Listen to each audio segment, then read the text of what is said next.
السلام عليكم ورحمة الله وبركاته.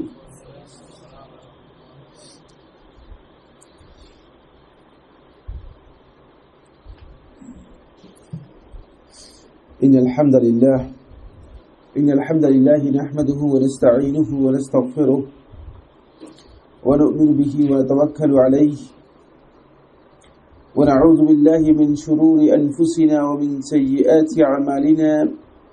من يهده الله فلا مضل له ومن يضلل فلا هادي له، وأشهد أن لا إله إلا الله وحده لا شريك له، وأشهد أن محمدا عبد الله ورسوله الذي أرسله الله بالحق بشيرا ونذيرا وداعيا إلى الله بإذنه وسراجا منيرا. أما بعد، فإن أصدق الحديث كتاب الله، وخير الهدي هدي محمد صلى الله عليه وسلم، وشر الأمور محدثاتها، وكل محدثة بدعة، وكل بدعة ضلالة، وكل ضلالة في النار، أو كما قال عليه الصلاة والسلام. أعوذ بالله من الشيطان الرجيم. إن الذين قالوا ربنا الله ثم استقاموا تتنزل عليهم الملائكة ألا تخافوا ولا تحزنوا وأبشروا بالجنة التي كنتم توعدون. نحن أولياؤكم في الحياة الدنيا وفي الآخرة، ولكم فيها ما تشتهي أنفسكم ولكم فيها ما تدعون، نزلا من غفور رحيم. عن سفيان بن عبد الله الثقفي رضي الله تعالى عنه قال: قلت يا رسول الله دلني في الإسلام قولا لا أسأل غيرك بعدك. قال: قل آمنت بالله ثم استقم. সম্মানিত উপস্থিতি ভাই বোনেরা, শুরুতেই আল্লাহ রাব্বুল আলামিনের অসংখ্য অগণিত শুকর গুজার হচ্ছি যে মহান রাব্বুল ইজ্জত ওয়াল জালাল মেহেরবানি করে আমাদেরকে অত্যন্ত গুরুত্বপূর্ণ একটি মজলিসে ইলমিতে একত্রিত হওয়ার তৌফিক দিয়েছেন। এজন্য আল্লাহ রাব্বুল আলামিনের শুকরিয়া আদায় করি, আলহামদুলিল্লাহ। আপনারা জানেন, আমরা যে বিষয়টি নিয়ে আপনাদের সাথে আলোচনা শুরু করেছিলাম সেটি ছিল মূলত খেলাফুল উলামা, আলেমদের মধ্যে মতবিরোধ নিয়ে আমরা কথা বলছিলাম, মতবিরোধের উসুল, মূল নীতিগুলো নিয়ে কথা বলছিলাম। আজকের আলোচনা আমরা এই উসুলগুলো নিয়ে কথা বলবো না, অন্য একটি বিষয় নিয়ে। কোরআনে কারীমের সূরা হামিম আস-সিজদায় 30 থেকে 35 নম্বর আয়াতের আলোকে কিছু গুরুত্বপূর্ণ কথা আপনাদের সাথে শেয়ার করব। এবং এই আয়াতগুলোতে আল্লাহ সুবহানাহু ওয়া তাআলা অত্যন্ত গুরুত্বপূর্ণ একটি বিষয় নির্দেশনা দিয়েছেন। সেই বিষয়টি আপনাদের দৃষ্টি আকর্ষণ করার জন্য চেষ্টা করব। আজকে মূলত আমরা যে ধারাবাহিক আলোচনা রয়েছে সেই আলোচনাটি করব না। হামিম আস-সিজদা এই সূরাটি আমাদের সকলেরই জানা রয়েছে। এই সূরাকে সূরা ফুসসিলাত বলা হয় থাকে, সূরা ফুসসিলাত বলা হয় থাকে, আবার কেউ কেউ হামিম আস-সিজদা উল্লেখ করা হয় থাকে। কোরআনে কারীমের যে সূরা নামকরণগুলো মূলত রাসূলুল্লাহ সাল্লাল্লাহু আলাইহি ওয়াসাল্লাম এর নামকরণ সুস্পষ্টভাবে রাসূলুল্লাহ সাল্লাল্লাহু আলাইহি ওয়াসাল্লাম করে যাননি। কখনো কখনো কোনো সূরার ব্যাপারে রাসূলুল্লাহ সাল্লাল্লাহু আলাইহি ওয়াসাল্লাম বক্তব্য সাব্যস্ত হয়েছে, আবার কোন কোন সূরার ব্যাপারে সাহাবীগণ যে বক্তব্য দিয়েছেন তারই আলোকে মূলত নামকরণ করা হয়েছে। কোরআনের সূরার নামকরণ যখন করা হয়েছে, নামকরণের জন্য এটা বিষয়বস্তুর দিকে লক্ষ্য করা হয়নি, খুব কম। যেই সূরার ব্যাপারে সরাসরি রাসূলুল্লাহ সাল্লাল্লাহু আলাইহি ওয়াসাল্লাম বিষয়বস্তুর দিকে লক্ষ্য করে নামকরণ করেছেন, সেগুলো ছাড়া আর বাকি সূরাগুলো মূলত বিষয়বস্তু লক্ষ্য করা হয়নি। সেটিও কয়েকটি সূরা, অল্প কয়েকটি সূরা। বাকি সূরাগুলোর মূলত মূল একটি শব্দকে সামনে রেখেই নামকরণ করা হয়েছে, যাতে করে শুধু পরিচয় দেওয়া যায়। কারণ আল্লাহ সুবহানাহু ওয়া তাআলা তার কিতাবের মধ্যে আল্লাহ রাব্বুল আলামিন এটা কিন্তু চ্যাপ্টার না। অনেকে সূরাকে মনে করেন যে এটা মনে হয় একটা চ্যাপ্টার, এটা অনুবাদ করেন এবং বলেন এটা গলত। এটি শুদ্ধ, এটি কোনো চ্যাপ্টার না। কারণ এটি চ্যাপ্টার হয়ে থাকে একটা বিষয়বস্তুকে সামনে রেখে, যে বিষয়বস্তু কেন্দ্রিক। কিন্তু কোরআনে কারীমের আয়াতের সাথে মানে একটি আয়াতের সাথে আরেকটি আয়াতের সামঞ্জস্যতা থাকলেও কিন্তু বিষয়বস্তু এক না, কখনো কোনো বিষয়বস্তু এক হবে না। যেহেতু আল্লাহ সুবহানাহু ওয়া তাআলা এই কিতাবকে এমনভাবে বিন্যাস করেছেন যে এর প্রত্যেকটি বিষয়বস্তু এটি বোঝায় যে এটা আল্লাহর কালাম, এটি কোনো মানুষের রচনা নয়, এমনভাবে বিন্যাস করেছেন। তাই কোরআনে কারীম কোনো সুনির্দিষ্ট মানে বিষয়ভিত্তিক সূরা অথবা বিষয়ের উপর মানে লক্ষ্য করে মানুষ যেভাবে নামকরণ করে থাকে সেভাবে নামকরণ করা হয়নি। এই আয়াতগুলো আমরা প্রথমেই একটু আয়াতগুলোর অর্থ করব। অর্থ করার পরে এই আয়াতগুলোর মধ্যে আল্লাহ সুবহানাহু ওয়া তাআলা অত্যন্ত গুরুত্বপূর্ণ কয়েকটি কথা যেগুলো দৃষ্টি আকর্ষণ করেছেন আমাদের জন্য খুবই প্রয়োজন, সেগুলোর কথা বলব। ইরশাদ হচ্ছে, আল্লাহ সুবহানাহু ওয়া তাআলা বলেন, ইন্নাল্লাযীনা ক্বালু রাব্বুনাল্লাহ, নিশ্চয়ই যারা এই ঘোষণা দেয় যে আল্লাহ আমাদের রব। আপনি প্রথমেই খুব ভালো করে জিনিসগুলো কিন্তু বুঝবেন, পরে আমরা আবার প্রত্যেকটি ব্যাখ্যা যখন করবো প্রত্যেকটি কথার দিকে আমরা কিন্তু আসবো। ইন্নাল্লাযীনা ক্বালু রাব্বুনাল্লাহ, নিশ্চয়ই যারা এই ঘোষণা দেয় যে আল্লাহ আমাদের রব, সুম্মা ইসতাকামু, অতঃপর এতে অবিচল থাকে। এখানেই ইস্তেকামাত এর বিষয়টি উল্লেখ করা হয়েছে। এরপর মানে এই যে ঘোষণা দিয়েছে এই ঘোষণার উপর অবিচল থাকে। রাব্বুনাল্লাহ, আল্লাহ আমাদের রব, এই কথার উপর অবিচল থাকে। অনেক কথা নয়। এরপরে আল্লাহ সুবহানাহু ওয়া তাআলা বলছেন, তাতানাজ্জালু আলাইহিমুল মালাঈকা, তাদের প্রতি ফেরেশতাকুল অবতীর্ণ হয়ে থাকে। এখন শুধুমাত্র এই ঘোষণা দেয় আল্লাহ আমাদের রব, এরপর এর উপর অবিচল থাকে, তাদের বিশাল মর্যাদার কথা আল্লাহ রাব্বুল আলামিন তাৎক্ষণিকভাবে উল্লেখ করেছেন, তাতানাজ্জালু আলাইহিমুল মালাঈকা, তাদের উপর আল্লাহর ফেরেশতাগণ অবতীর্ণ হয়ে থাকে। অবতীর্ণ হয়ে থাকে কি? এই বক্তব্য নিয়ে, আল্লা তাখাফু ওয়া লা তাহজানু, তাদেরকে দুটি গুরুত্বপূর্ণ কাজ থেকে তাদেরকে নিরাপদ করে দিচ্ছে।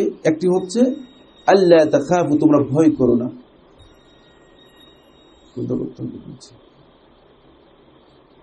প্রথম হচ্ছে আল্লা তাখাফু, তোমরা ভয় করো না। ওয়া লা তাহজানু, আর তোমরা দুশ্চিন্তা করো না। ওয়া আবশিরু বিল জান্নাতিল্লাতী কুনতুম তুআদুন, আর তোমরা সুসংবাদ গ্রহণ করো সে জান্নাতের যার প্রতিশ্রুতি তোমাদের দেয়া হচ্ছিল। জান্নাতের সুসংবাদ তাদেরকে দিচ্ছে। আয়াতগুলো শুধু শুনুন, এরপর আমরা অর্থ যখন আরো বিশ্লেষণ করব তখন হয়তো ক্লিয়ার হবে অনেক কথা।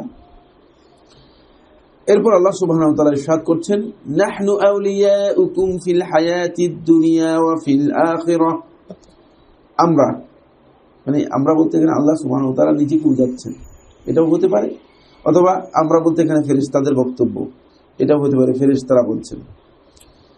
ফেরেশতারা অথবা আল্লাহ সুবহানাহু ওয়া তাআলা, আমরা আউলিয়াউকুম, তোমাদের বন্ধু, ফিদ দুনিয়া, দুনিয়ার জীবনে, ফিল হায়াতিদ দুনিয়া, দুনিয়ার পার্থিব জীবনে, ওয়া ফিল আখিরা, এবং আখিরাতে, পার্থিব জীবনে এবং আখিরাতে তোমাদের সাথী বা বন্ধু। এরপরে ওয়ালাকুম ফিহা মা তাশতাহি আনফুসুকুম, সেখানে তোমাদের জন্য রয়েছে যা তোমাদের মন চায়। মা তাশতাহি আনফুসুকুম, যা তোমাদের মন চায় তা তোমাদের জন্য সেখানে রয়েছে। ওয়ালাকুম ফিহা মা তাদউন, এবং সেখানে তোমাদের জন্য রয়েছে যা তোমরা দাবি করবে, যা তোমরা দাবি করবে। নুজুলাম মিন গাফুরির রহিম, এটি ক্ষমাশীল করুণাময়ের পক্ষ থেকে সাদর আপ্যায়ন, তোমাদের জন্য করুণাময়ের পক্ষ থেকে সাদর আপ্যায়ন। শুধু আয়াতে কারিমার তিনটি আয়াত, এই তিনটি আয়াতের আমরা অর্থ করলাম। এটি একটি দীর্ঘ প্রেক্ষাপটে অবতীর্ণ হয়েছে। সূরা ফুসসিলাত আপনারা দেখে নেবেন, যে প্রেক্ষাপটে মূলত অবতীর্ণ হয়েছিল সেটি ছিল মুসলিমদের সাথে মক্কার কুরাইশ নেতৃবৃন্দের সাথে এক বিশাল দ্বন্দ্ব, এবং মুসলমানরা ইসলাম গ্রহণ করার পরে যে কঠিন নির্যাতনের মুখোমুখি হচ্ছে, ইসলাম প্রকাশ্যে দাওয়াত শুরু হয়ে গেছে। প্রকাশ্যে দাওয়াতের শুরুতেই ইসলামের সবচেয়ে বড় ইন্তেসার, সবচেয়ে বড় বিজয়ের বিষয়টি হচ্ছে এই যে মক্কার ওই কুরাইশ নেতৃবৃন্দের মধ্যে বড় বড় দুইজন নেতা ইসলাম গ্রহণ করেছে। একজন হচ্ছে আবু জাহেল, একজন হচ্ছে হামজা ইবনে আব্দুল মুত্তালিব, রাসূলুল্লাহ সাল্লাল্লাহু আলাইহি ওয়াসাল্লামের চাচা, আর একজন হচ্ছে ওমর ইবনে খাত্তাব। এই দুজন ইসলাম গ্রহণ করেছে। এখন মক্কার মুশরিকদের বিভিন্নভাবে যারা নতুন ইসলাম গ্রহণ করেছে, ইসলামে দীক্ষিত হয়েছে, তাদেরকে নিয়ে বিভিন্ন পরিকল্পনা, বিভিন্ন ষড়যন্ত্র। এই ষড়যন্ত্রের জন্য মুসলমানরা এই ষড়যন্ত্রের মধ্যে যারা নতুন ইসলাম গ্রহণ করেছে, ইসলামে প্রবেশ করেছে, ইসলাম সম্পর্কে জ্ঞান লাভ করতে পেরেছে, নতুন সত্য তাদের কাছে উদ্ভাসিত হয়েছে, তারা আদৌ এখানে টিকবে কি টিকবে না, অবিচল থাকতে পারবে কি পারবে না, তাদের অবস্থা কি হবে, এমন একটি কঠিন প্রেক্ষাপটে মূলত আল্লাহ সুবহানাহু ওয়া তাআলা এই আয়াতগুলো অবতীর্ণ করেছেন। দীর্ঘ বর্ণনা রয়েছে, সেদিকে আমরা যাব না, কারণ তাহলে আমরা মূল আলোচ্য বিষয়ে আমরা আজকের আলোচনার মধ্যে আপনাদের সাথে শেয়ার করতে পারবো না। এই জন্য আয়াতে কারিমার প্রেক্ষাপট এবং বিষয়বস্তু বা এই বিষয়গুলো নিয়ে আমি আলোচনা করব না। সরাসরি আমি আল্লাহ রাব্বুল আলামিন যে বক্তব্যগুলো দিয়েছেন এই আয়াতের মধ্যে, সেই বক্তব্যগুলো আপনাদের সামনে তুলে ধরার জন্য চেষ্টা করব। প্রথমেই যে কথাটি আমি দৃষ্টি আকর্ষণ করব সেটি হচ্ছে এই, আল্লাহ সুবহানাহু ওয়া তাআলা এই আয়াতের মধ্যে আল্লাহর বান্দাদেরকে, ঈমানদার ব্যক্তিদেরকে খুব অনেকগুলো নির্দেশ দেন নাই, নির্দেশ কম, এবং এই নির্দেশটুকু মূলত এত সংক্ষিপ্ত নির্দেশ যে এতে একজন ব্যক্তি এটা বুঝবে না বা উপলব্ধি করতে পারবে না যে মূলত এর মধ্যে কি কি রয়েছে। স্বাভাবিকভাবে এই কথা বলার পরে যদি কোনো ব্যক্তি বলে যে আল্লাহ আমার রব, এটি ঈমানের জন্য যথেষ্ট না। ঈমানের জন্য কি নয়? যথেষ্ট নাকি? যথেষ্ট নয়। ওয়ালা ইন সাআলতাহুম মান খালাকাস সামাওয়াতি ওয়াল আরদ লা ইয়াকুলুন্না আল্লাহ, যদি আপনি তাদেরকে প্রশ্ন করে জানতে চান তাদের কাছে যে আসমান সমূহ এবং জমিনকে কে সৃষ্টি করেছে, তারা বলবে আল্লাহ সৃষ্টি করেছেন। এটা কি এই কারণে কি মক্কার মুশরিকরা কি ঈমানদার এবং তাওহীদপন্থী ছিল কিনা? না। সুতরাং ঈমানের জন্য মূলত এতটুকু যথেষ্ট নয়। প্রথম আয়াতের প্রথম অংশের মধ্যে আল্লাহ রাব্বুল আলামিন বলছেন ইন্নাল্লাযীনা ক্বালু রাব্বুনাল্লাহ, নিশ্চয়ই যারা এই কথা বলে আল্লাহ আমাদের রব, এই ঘোষণা দেয় আল্লাহ আমাদের রব। এখানে প্রথমেই আল্লাহ সুবহানাহু ওয়া তাআলা রুবুবিয়তের স্বীকৃতির কথা উল্লেখ করেছেন। রুবুবিয়তের স্বীকৃতির কথা উল্লেখ করা এই জন্য যে রুবুবিয়তের বিষয়ে মূলত ওই মক্কার জাহিরি সমাজের লোকদের মধ্যে দ্বিমত ছিল না। তাই আল্লাহ রাব্বুল আলামিন প্রথমেই এই রুবুবিয়তের বিষয়টি উল্লেখ করেছেন যে আল্লাহ সুবহানাহু ওয়া তাআলা রুবুবিয়তের মৌলিক বিষয়গুলো যারা স্বীকার করে নিতে পারবে, উলুহিয়তের বিষয়গুলো তাদের জন্য অপরিহার্য, তারা বুঝবেই। কিন্তু রুবুবিয়তের বিষয়টি দিয়েই শুরু করলেন আল্লাহ রাব্বুল আলামিন, যেহেতু এ বিষয়ে জাহিলি সমাজের মানুষের কাছে মূলত দ্বিমত ছিল না। রুবুবিয়তের মৌলিক বিষয় হচ্ছে তিনটি, বা রুবুবিয়ত কাকে বলা হয় থাকে। আমরা যে রুবুবিয়তের ঘোষণা দিচ্ছি আল্লাহ রাব্বুল আলামিন আমাদের রব, এই রুবুবিয়তের মৌলিক বিষয় হচ্ছে মূলত তিনটি। এক নম্বর বিষয় হচ্ছে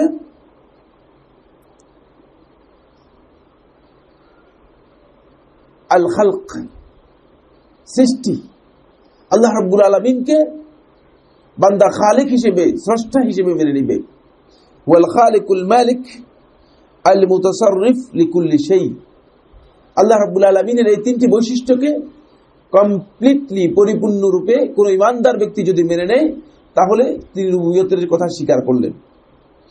এক নম্বর হচ্ছে সৃষ্টি একমাত্র আল্লাহ রাব্বুল আলামিনের। এই যে মাখলুকাত রয়েছে বিশাল, এই বিশাল মাখলুকাতের স্রষ্টা হচ্ছেন আল্লাহ সুবহানাহু ওয়া তাআলা, এটা মেনে নিতে হবে। যদি আল্লাহ রাব্বুল আলামিনের মাখলুকাতের এই সৃষ্টির কথা মেনে নেওয়া হয়, খালেকের জন্য অবশ্যই মাখলুক যে রয়েছে সে এই কথা স্বীকার করে নেবে যে খালেকের আমার উপর কর্তৃত্ব রয়েছে।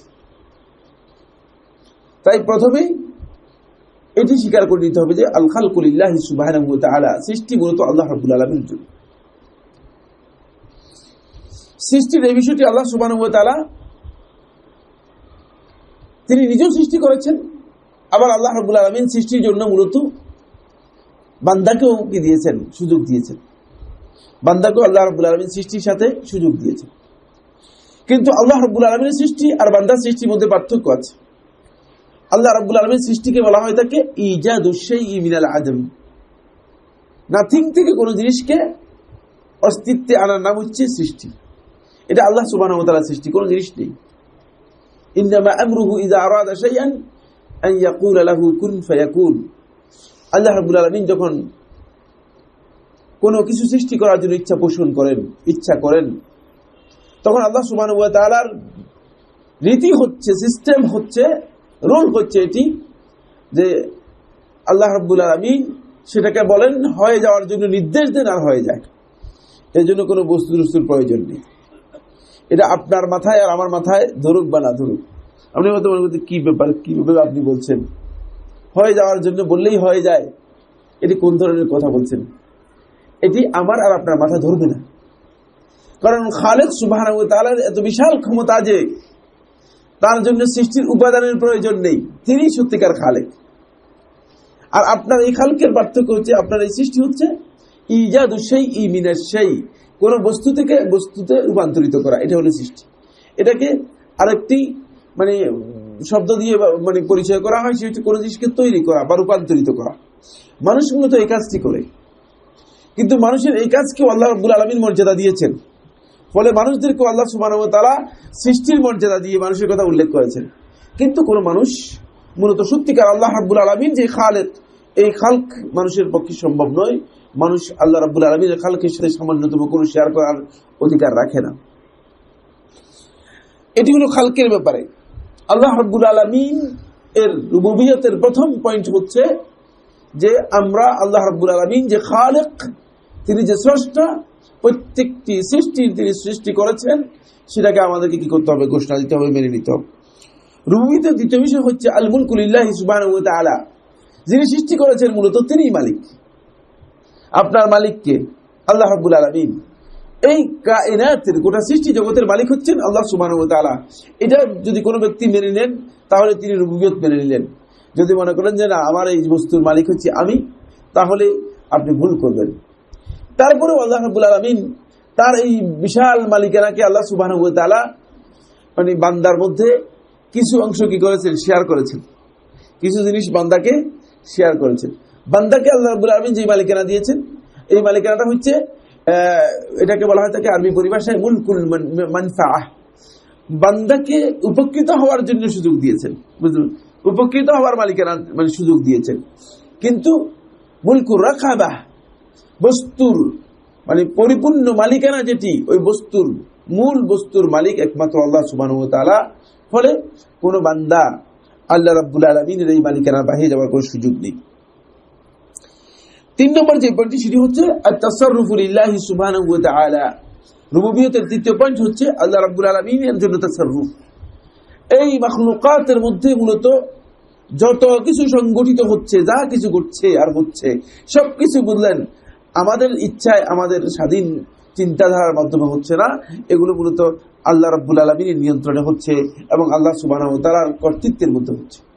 এটা বান্দাদেরকে বিশ্বাস করতে হবে। এটা বান্দাদেরকে বিশ্বাস নয় শুধুমাত্র, এটা মেনে নিতে হবে। কারণ এই মেনে নেওয়ার নাম হচ্ছে মূলত রুবুবিয়তের স্বীকৃতি দেয়া। এবার আসেন, এই 3টি পয়েন্টে যখন আপনি আসবেন, তখন আপনি দেখতে পাবেন যে এই 3টি পয়েন্টের মধ্যেই মূলত আল্লাহ রাব্বুল আলামিনের রুবুবিয়তের এই 3টি বিষয়ের মধ্যে আল্লাহ রাব্বুল আলামিনের যত প্রকার আল্লাহ সুবহানাহু ওয়া তাআলার হুকুক আছে, বান্দার উপরে যত অধিকার আছে, সবগুলো অধিকার মূলত এই 3টি পয়েন্টের মধ্যে নিহিত। যদি আল্লাহ রাব্বুল আলামিনের মালিকানা স্বীকার করেন, তাহলে আল্লাহ রাব্বুল আলামিনের ইবাদতকে স্বীকার করতে হবে, ঠিক না? বাইরে যাওয়ার কোনো সুযোগ নেই। কারণ আল্লাহর নির্দেশকে মেনে নিয়ে আপনাকে স্বীকার করতে হবে। আর তাসাররুফ যদি আল্লাহ রাব্বুল আলামিন স্বীকার করেন, তাহলে আল্লাহ রাব্বুল আলামিনের সাথে কোনো ক্ষেত্রে শিরক করা আপনার জন্য কি হবে না? তাহলে তো আপনি আল্লাহ তাসাররুফকে স্বীকার করলেন না। মানে পুরো এই সৃষ্টি জগতের মধ্যে একমাত্র কর্তৃত্বের অধিকারী হচ্ছেন কে? আল্লাহ সুবহানাহু ওয়া তাআলা। তাহলে ওই বিশ্ববের কবরে গিয়ে সিজদা দেওয়ার কোনো সুযোগ আছে কিনা? কারণ সিজদা দিচ্ছেন কেন? আপনি এই জন্য সিজদা দিচ্ছেন যে তিনি কিছু করতে পারবেন, কিন্তু কিছু করতেই পারেন না, আগে আপনি বলছেন। তাহলে রুবুবিয়তের এই ঘোষণার মধ্যে মূলত আপনার এই বিষয়গুলো রয়েছে।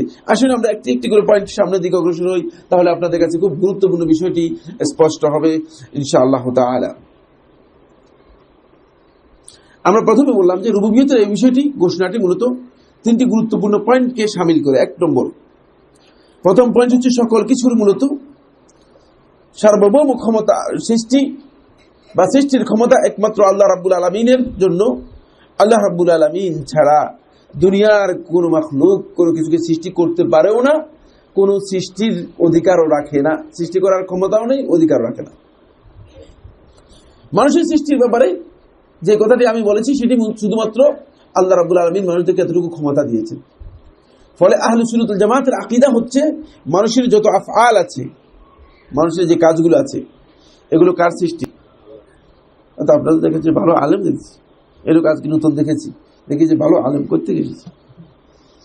হ্যাঁ, আফআলুল ইবাদ, বান্দার যত কাজ আছে সবগুলো কাজ হচ্ছে বললেন আল্লাহ রাব্বুল আলামিনের সৃষ্টি, সৃষ্টি আল্লাহ রাব্বুল আলামিনের। সুতরাং এটি মূলত আহলে সুন্নাত ওয়াল জামাতের আকীদা, এবং এই সৃষ্টির মধ্যে অন্য কোনো মানুষের কোনো কর্তৃত্ব নেই। এখন আপনি আমি বলবো যে তাহলে সাইফুল্লাহ ভাই, আল্লাহ তাআলা সৃষ্টি করছেন আর আমাদের দোষটা কি? আমাদেরকে কেন আপনি দোষারোপ করতেছেন? এগুলো তো সব তো আল্লাহই করতেছে, দেখা যাচ্ছে আপনার কথা অনুযায়ী আল্লাহই করতেছে। সৃষ্টি আল্লাহ রাব্বুল আলামিনের, এটি হচ্ছে বিল আমরিল কাউনি, আল্লাহ সুবহানাহু ওয়া তাআলার এটি হলো সৃষ্টিগত বিধান। আল্লাহ রাব্বুল আলামিন এই বস্তুকে সৃষ্টিগত যেই নির্দেশ দিয়েছেন, যে ওয়ার্ডারের মাধ্যমে আল্লাহ সুবহানাহু ওয়া তাআলা দিয়েছেন, সেই সৃষ্টিগত বিধান।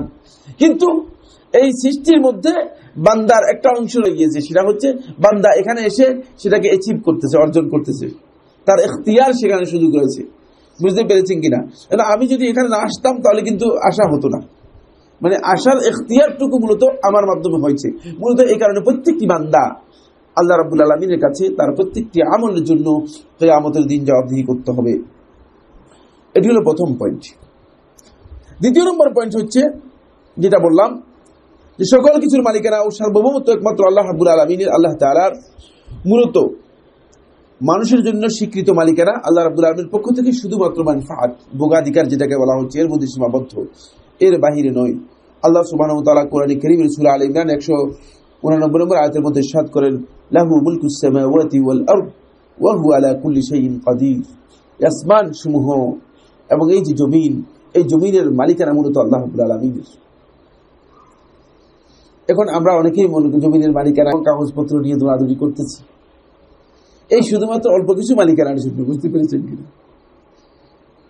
এই অস্থায়ী মালিকানার জন্য, অল্প কয়েকদিনের অস্থায়ী মালিকানার জন্য যে কাগজপত্র নিয়ে দৌড়াদৌড়ি করতেছেন, তাও পুরা মালিকানা নয়। কারণ এই পুরা জমিনটা আপনি দখল করতে পারবেন না, আপনার সেই অধিকারও নেই, দখল করতে পারবেন না। উপরের অংশ দখল করে নিচের অংশ দখল করতে পারবেন না, মানে পুরোটা আপনার দখল করা সম্ভবই না। কিন্তু আল্লাহ রাব্বুল আলামিনের মালিকানা হচ্ছে গোটা পৃথিবী। তাই আল্লাহ সুবহানাহু ওয়া তাআলা সব কিছুর উপর ক্ষমতা রাখেন, আল্লাহ রাব্বুল আলামিন বলে দিয়েছেন। ঠিক আখিরাতেও আল্লাহ সুবহানাহু ওয়া তাআলা এই যে মালিকানার বিষয়টি, দুনিয়াতে মালিকানার বিষয়টি আল্লাহ রাব্বুল আলামিন মানুষের সাথে শেয়ার করেছেন। একটা দিক থেকে মালিকানার দুটি দিক আমি বলেছি আপনাদেরকে। মালিকানার মধ্যে 5 প্রকার, দীর্ঘ আলোচনা এই বিষয়ের উপর আমি পিএইচডি করেছি মদিনা বিশ্ববিদ্যালয়ে। বুঝতে পেরেছেন? তো মালিকানার একটা দিকে আল্লাহ সুবহানাহু ওয়া তাআলা শেয়ার করেছেন, সেটি হচ্ছে আল মানফাআহ, মানে বান্দাদের জন্য শুধু ভোগাধিকারকে সীমাবদ্ধ করে দিয়ে এর জন্য মূলত এই মালিকানাটুকু সাব্যস্ত করেছেন। কিন্তু রাকাবা, মূল বস্তুটা আল্লাহ রাব্বুল আলামিন নিজের জন্য রেখে দিয়েছেন। এটাকে আপনি কি করতে পারবেন না, এটা নিয়ে কবরেও যেতে পারবেন না, এটা নিয়ে বা এই ভূখণ্ড থেকে, এই পৃথিবীর যেই গ্লোব আছে, এই গ্লোব থেকে বের হয়ে যেতে পারবেন না। আপনার জমি থেকে আপনি পৃথিবী থেকে বাইরে যেতে পারবেন কিনা? মালিকানাটা আপনার এমন ভাবে নির্ধারণ করে দিয়েছে যে এর থেকে আপনার মানে এই ভূখণ্ড থেকে বেরো হতে পারবেন না, আবার এই ভূখণ্ডের মধ্যে ওই মালিকানা নিয়ে আপনি কবরে যেতে পারবেন না। মূল মালিকানা যে যার কর্তৃত্বে রয়ে গিয়েছে তিনি হচ্ছেন আল্লাহ সুবহানাহু ওয়া তাআলা। ফলে আল্লাহ রাব্বুল আলামিন যখন মানুষগুলো মৃত্যুবরণ করে তখন এটা আবার নিজে বন্টন করে দেন। আপনাকে দায়িত্ব দেয়। দেখছেন কিনা? মানে দেখেন, যিনি মালিক তিনি বন্টন করবেন এবং তিনি বন্টন করে দিয়েছেন। আপনার মৃত্যুর পরে আপনি বন্টন করে দিয়ে যাবেন, এই অধিকার আপনাকে দেওয়া হয়নি, আপনার সেই সুযোগ দিন। মালিকেরা যেহেতু আল্লাহ রাব্বুল আলামিনের, আল্লাহ সুবহানাহু ওয়া তাআলা এই মালিকের জিনিস আবার মালিকের কাছে রেখে দিয়ে আপনি চলে যাচ্ছেন। মালিক আবার এটাকে কাকে কাকে দিবেন বন্টন করে দিচ্ছেন সুন্দরভাবে। ঠিক তেমনি ভাবে আপনার নিজের জিনিস, আপনার এই চোখ, আপনার এই কান, আপনার হার্ট, আপনার ক্লিয়া হচ্ছে কিডনি, বুঝতে পেরেছেন কিনা? এগুলো আপনি বিক্রি করতে পারবেন কিনা? আপনার মালিকানা নয়। এগুলো আপনি ব্যবহার করতে পারবেন, মৃত্যু পর্যন্ত আপনার ব্যবহারের সুযোগ আছে, কিন্তু এগুলো বিক্রি করে দিয়ে আপনি চলে যাবেন। ঠিক আছে, আমার জিনিসগুলো বিক্রি করে দিয়ে আমি চলে গেলাম, কিন্তু বিক্রি করে দিয়ে আর সেটা আপনি লাভ করতে পারবেন না, আপনি পাবেন না। বুঝতে পেরেছেন কি? এমন সিস্টেম করে দিয়েছে যে বস্তুর প্রকৃত মালিকানা একমাত্র আল্লাহ সুবহানাহু ওয়া তাআলা নিজের জন্য সংরক্ষিত রেখে দিয়েছেন। কোনোভাবেই আপনি সেটাকে প্রকৃত মালিকানার আদায় করতে পারবেন না, নিতে পারবেন না। আল্লাহ রাব্বুল আলামিন নিজের জন্য রেখে দিয়েছেন। ফলে আল্লাহর বান্দাদের উপর আল্লাহ সুবহানাহু ওয়া তাআলা আত্মহত্যা, আত্মহননকে হারাম করে দিয়েছেন। এটাও করতে পারবেন না। জায়েজ আছে নাকি না? জায়েজ, যেহেতু আপনার মালিকানা নয়, আপনার মালিকানা নয়, সুতরাং আপনার মালিকানার বাইরে আপনি এই কর্তৃত্ব করতে চেষ্টা করবেন না। এটা আপনাকে ইসলাম নিষেধ করে দিয়েছে। লা তাকতুলু আনফুসাকুম, তোমরা নিজেদেরকে নিজে হত্যা করো না। এটি করা আপনার জন্য জায়েজ নেই। মালিকানার বিষয়টি আল্লাহ রাব্বুল আলামিন দুনিয়াতে আপনার সাথে শেয়ার করলেন বন্ধুগণ, কিন্তু আল্লাহ রাব্বুল আলামিন কোরআনে কারীমের মধ্যে আল্লাহ সুবহানাহু ওয়া তাআলা স্পষ্ট করে জানিয়ে দিয়েছেন, একবারে আপনাদের প্রথম শিখিয়েছেন যেটা, সেখানে বলে দিয়েছেন কিয়ামতের দিন এই মালিকানার কাউকে শেয়ার করবেন না।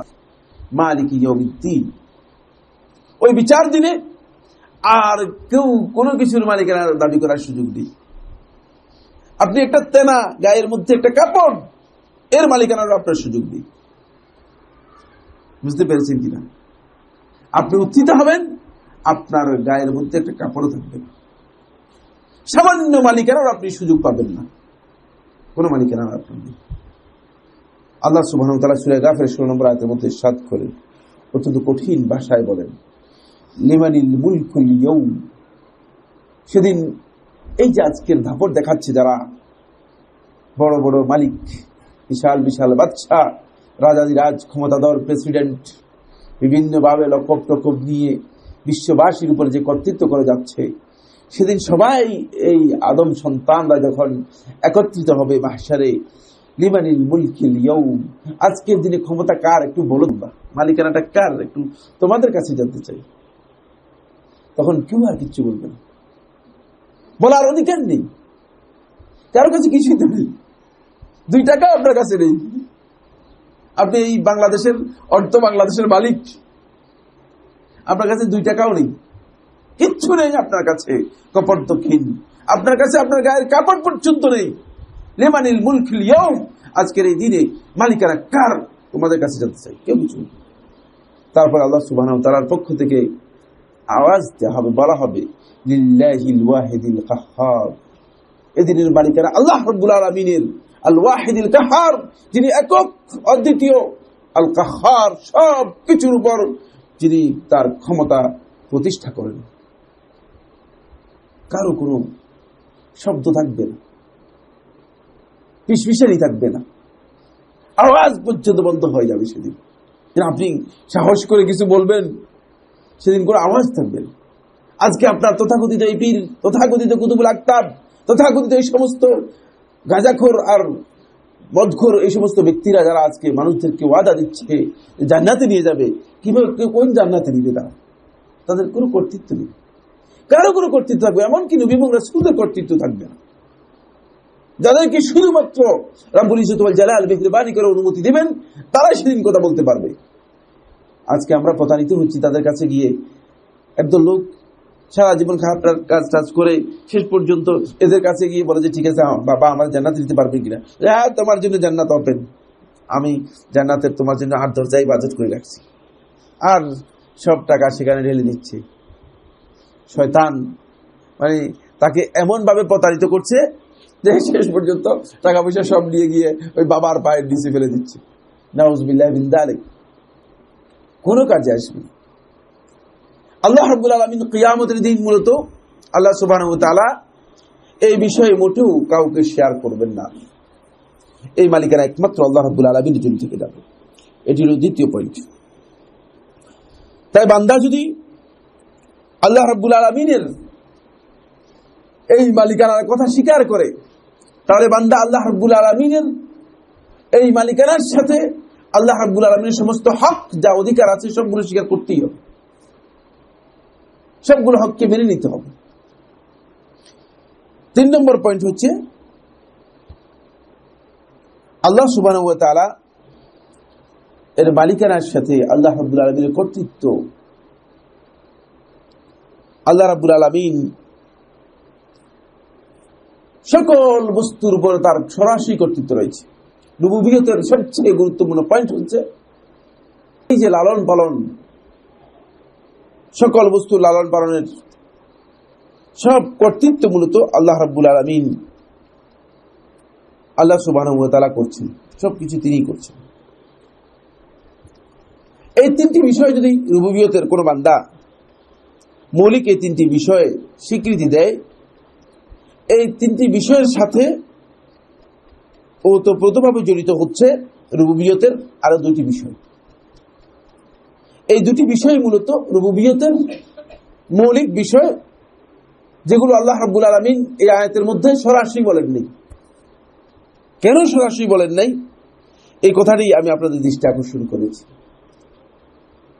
যুগে যুগে আল্লাহ সুবহানাহু ওয়া তাআলা যত নবী এবং রাসূলদেরকে প্রেরণ করেছেন, সমস্ত নবী এবং রাসূলদের মাধ্যমে মূলত যে দাওয়াত আল্লাহ রাব্বুল আলামিন বিশ্ববাসীর কাছে দিয়েছেন, সেটি হচ্ছে ইবাদতের দাওয়াত, আল্লাহর ইবাদত করার জন্য।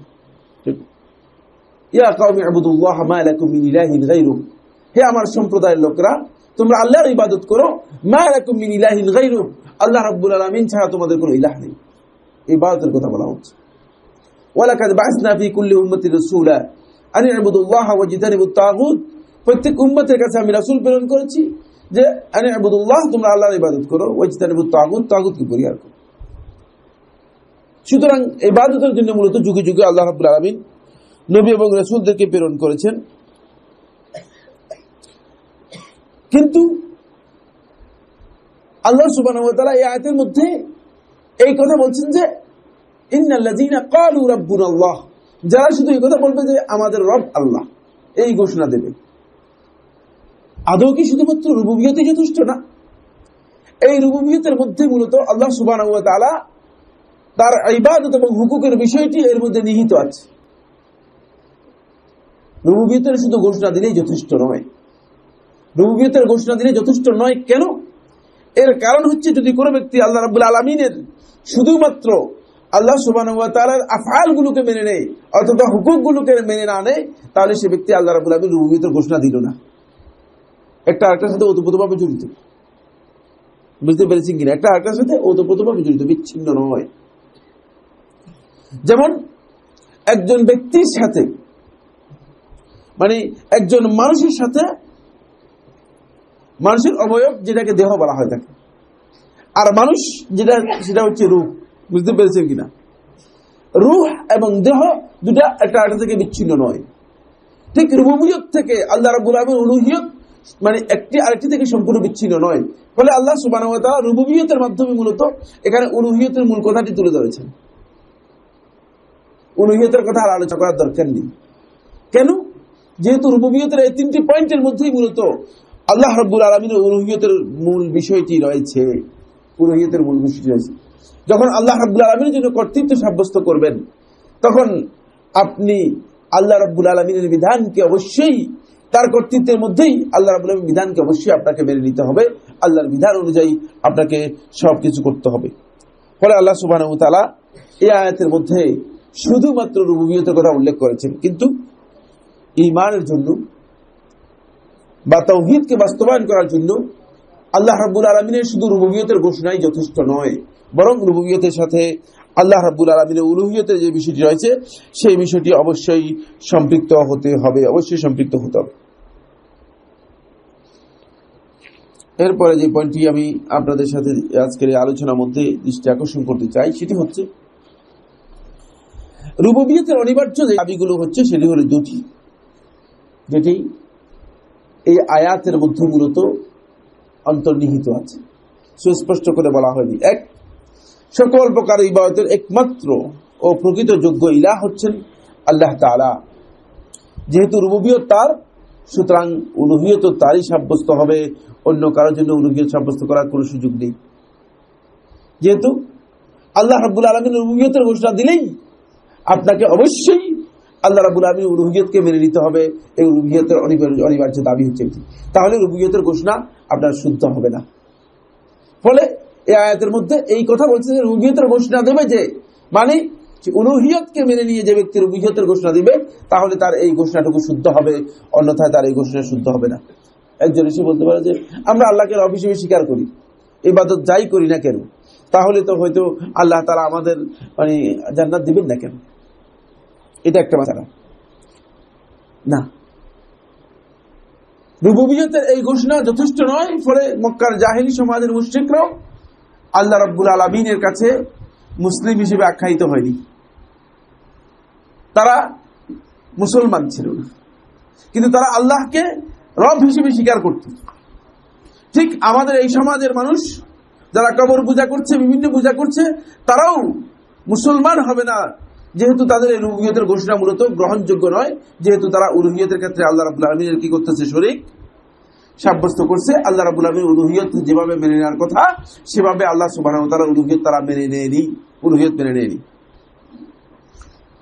ঠিক এমনি ভাবে এক বন্ধু বলতেছিলেন যে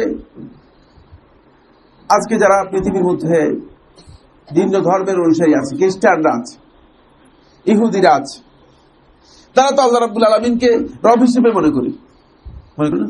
খ্রিস্টানরা এটা মনে করেন যে আল্লাহ তাআলা হচ্ছে রব। তাহলে তারা কি মূলত আল্লাহ রাব্বুল আলামিনের রুবুবিয়তের ঘোষণা দিল কিনা? হ্যাঁ, না। তাদের রুবুবিয়তের এই ঘোষণা গ্রহণযোগ্য হবে না, যেহেতু তারা রুবুবিয়তের সাথে আল্লাহ রাব্বুল আলামিনের অনিবার্য যে বিষয় ছিল সেটি হচ্ছে উলুহিয়ত, এই উলুহিয়তকে মেনে নেয়নি। তাই এটি প্রথম পয়েন্ট, উলুহিয়তের দাবির, রুবুবিয়তের অনিবার্য দাবির মধ্যে, যে কোনো অবস্থাতেই কোনো বান্দা যদি আল্লাহ রাব্বুল আলামিনের রুবুবিয়তের ঘোষণা দেয়, শুধু মৌখিক ঘোষণা, কিন্তু রুবুবিয়তকে মেনে না নেয়, তাহলে তার এই রুবুবিয়তের ঘোষণা শুদ্ধ হবে না। তেমনি ভাবে রুবুবিয়তের মৌখিক ঘোষণার মাধ্যমেও তিনি আল্লাহ রাব্বুল আলামিনের তাওহীদকে প্রতিষ্ঠা করতে পারবে না, তাওহীদকে বাস্তবায়ন করতে পারবে না। একজন শুধুমাত্র মৌখিকভাবে বলে আল্লাহ আমার রব, এই ঘোষণার মাধ্যমে সেই ব্যক্তি মূলত সত্যিকার অর্থে আল্লাহ রাব্বুল আলামিন রুবুবিয়তের ঘোষণা দিয়েছে, এটা প্রমাণিত হবে না। কারণ রুবুবিয়তের মৌখিক ঘোষণা বান্দাকে আল্লাহ রাব্বুল আলামিনের ইবাদত করতে বাধ্য করে। সুতরাং মৌখিক ঘোষণা যথেষ্ট নয়, এটি ইবাদতের মাধ্যমে ঘোষণা দিতে হবে। এখানে এই দিকটি দৃষ্টি আকর্ষণ করা হয়েছে। ফলে কিয়ামতের দিন যখন আল্লাহ রাব্বুল আলামিন বান্দাদেরকে বিভিন্ন বিষয় নিয়ে প্রশ্ন করবেন, প্রথম প্রশ্ন কবরে হবে। সেখানে আল্লাহ সুবহানাহু ওয়া তাআলা প্রশ্ন করবেন, মান রাব্বুক, তোমার রব কি? আল্লাহ রাব্বুল আলামিন প্রশ্ন করবেন না যে তোমার ইলাহ কে, মানে ইলাহু। বুঝতে পেরেছি? যেহেতু রুবুবিয়তের বিষয়টি মূলত আল্লাহ রাব্বুল আলামিনের কাছে সবচেয়ে বেশি পরিচিত এবং আল্লাহ সুবহানাহু ওয়া তাআলা এর মাধ্যমে মূলত আল্লাহ রাব্বুল আলামিনের শ্রেষ্ঠত্বের পরিচয় তুলে ধরেছেন। দেখেন, স্বাভাবিক নিয়ম কথা ছিল, যখন ইবাদতের মধ্যে সবচেয়ে বড় ইবাদত হচ্ছে দোয়া, আর দোয়া হুয়াল ইবাদা, আবু দাউদের রাওয়ায়াতের মধ্যে এসেছে দোয়া হচ্ছে ইবাদত। আবার আরেকটি রাওয়ায়াতের মধ্যে, রাওয়ায়াতে দাঈফ, আর দোয়া মুখুল ইবাদা, দোয়া হচ্ছে ইবাদতের মগজ, দাঈফ রাওয়ায়াতের মধ্যে এসেছে। যাই হোক, মানে দোয়ার গুরুত্ব বোঝানোর জন্য মূলত প্রথম হাদিসে যথেষ্ট, দোয়াটা হচ্ছে গুরুত্বপূর্ণ একটি ইবাদত। কোরআনে কারীমের মধ্যে আল্লাহ সুবহানাহু ওয়া তাআলা যে দোয়াগুলো শিখিয়ে দিয়েছেন, দেখেন একটি একটি করে পড়তে, রব্বানা লা তুযিগ কুলুবানা, রব্বানা লা তুআখিযনা ইন নাসিনা, রব্বানা ওয়া লা তাহমিল আলাইনা ইসরান, রব্বানা ইন্নানা সামি'না মুনাদিয়ান। দেখছেন, সবগুলো রুবুবিয়তের মাধ্যমে আল্লাহ রাব্বুল আলামিন মানে দোয়াগুলো আমাদেরকে শিক্ষা দিয়েছেন। খুব কম দোয়া আছে যেগুলো রুবুবিয়ত ছাড়া দেখেন, তবে আছে। রাসূলুল্লাহ সাল্লাল্লাহু আলাইহি ওয়াসাল্লাম যখন দোয়াগুলো শিক্ষা দিয়েছেন, সবগুলো দোয়া কিন্তু রুবুবিয়তের মাধ্যমে নয়, সেগুলো সবগুলো আল্লাহুম্মা ইন্না নাসআলুকা রিদওয়ানাকা ওয়াল জান্নাহ ওয়া নাউযু বিকা মিন সাখাতিকা ওয়া মিনান নার, দেখছেন? আল্লাহুম্মা ইন্না নাস্তাঈনুকা ওয়া নাস্তাগফিরুকা, দেখেছেন? কারণ বান্দার পক্ষ থেকে যখন আসবে তখন এটা উলুহিয়তের ফরমেটে আসতেছে। বান্দার পক্ষ থেকে যখন আসবে সেটা উলুহিয়তের ফরমেটে আসবে। কিন্তু আল্লাহ সুবহানাহু ওয়া তাআলা রুবুবিয়তের এই দিকটি সবচেয়ে বেশি বান্দাদের পছন্দ করতেন, আল্লাহ রাব্বুল আলামিন। ফলে এখানেও আল্লাহ রাব্বুল আলামিন বলছেন ইন্নাল্লাযীনা ক্বালু রাব্বুনাল্লাহ, যারা এই ঘোষণা দিবে যে রব হচ্ছে আল্লাহ, আমাদের রব হচ্ছেন আল্লাহ। আর ঠিক দোয়াগুলো আপনি দেখেন সেভাবে শিক্ষা দিয়েছেন। এর কারণ হচ্ছে একটাই, সেটা হলো রুবুবিয়তের মধ্যে আল্লাহ রাব্বুল আলামিন মূলত তার উলুহিয়তকে বাধ্যতামূলক করে দিয়েছেন। তাই কোন ব্যক্তি শুধু রুবুবিয়তের উপর নির্ভর করে যদি বলে যে তিনি নাজাত লাভ করতে পারবে, অথবা তিনি জান্নাত লাভ করতে পারবে, অথবা তার ঈমান সাব্যস্ত হবে, এ কথা শুদ্ধ নয়, এটি শুদ্ধ নয়। তার ঈমান সাব্যস্ত হবে না, তিনি ঈমানদার হতে পারবে না। আমরা দ্বিতীয় যে পয়েন্টটি, সেই পয়েন্টটি নিয়ে আপনাদের সাথে আলোচনা করবো আজকের আলোচনার মধ্যে। আরো কিছুক্ষণ সময় আছে ইনশাআল্লাহ তাআলা। ইন্নাল্লাযীনা ক্বালু রাব্বুনাল্লাহ, এতটুকু পর্যন্ত যথেষ্ট। অবশ্যই অনেক দীর্ঘ আলোচনা রয়েছে, সবগুলো ছেড়ে আসলাম, মানে আরো অনেক লম্বা বক্তব্য রয়েছে এর মধ্যে। কিন্তু কবরের মধ্যে আল্লাহ সুবহানাহু ওয়া তাআলা এই বিষয়টি প্রশ্ন করবেন। বান্দারা যখন আল্লাহ রাব্বুল আলামিনের কাছে যাবে, তখনও যেহেতু রব হিসেবে আল্লাহ সুবহানাহু ওয়া তাআলা তার পরিচয়টি সবচেয়ে বেশি শ্রেষ্ঠ পরিচয় হিসেবে তুলে ধরেছেন।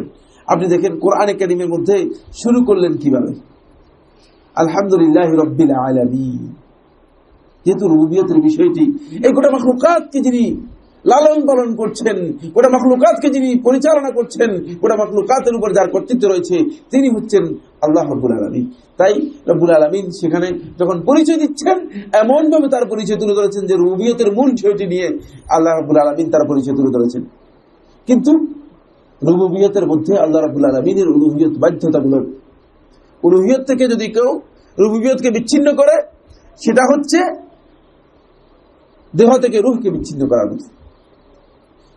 রুবুবিয়তের মধ্যে দেহের কাঠামো পেয়ে গেলেন,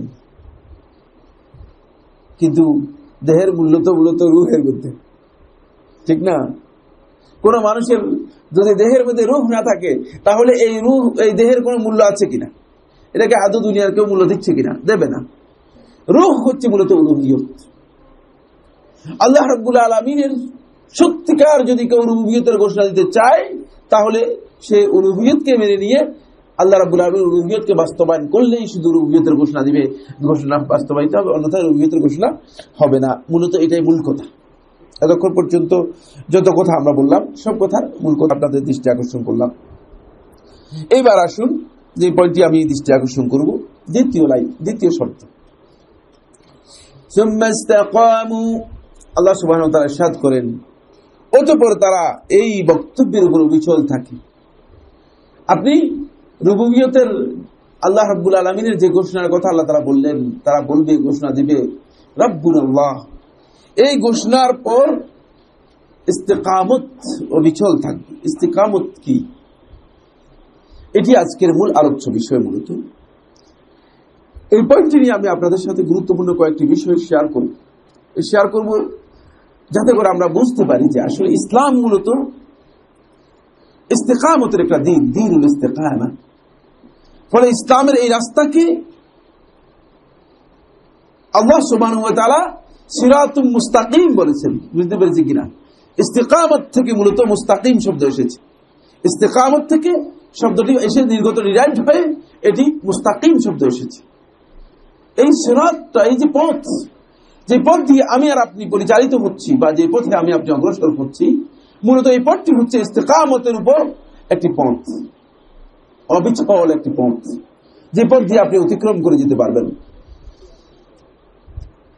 এখানে যদি কোনো ব্যক্তি, এই পথে যখন কোনো ব্যক্তির আগমন ঘটবে, তখন এই পথে সে এত অবিচল থাকবে যে এই অবিচলতার উদাহরণ হচ্ছে এই বিলাল ইবনে রাবাহ, একজন হাবশি গোলাম।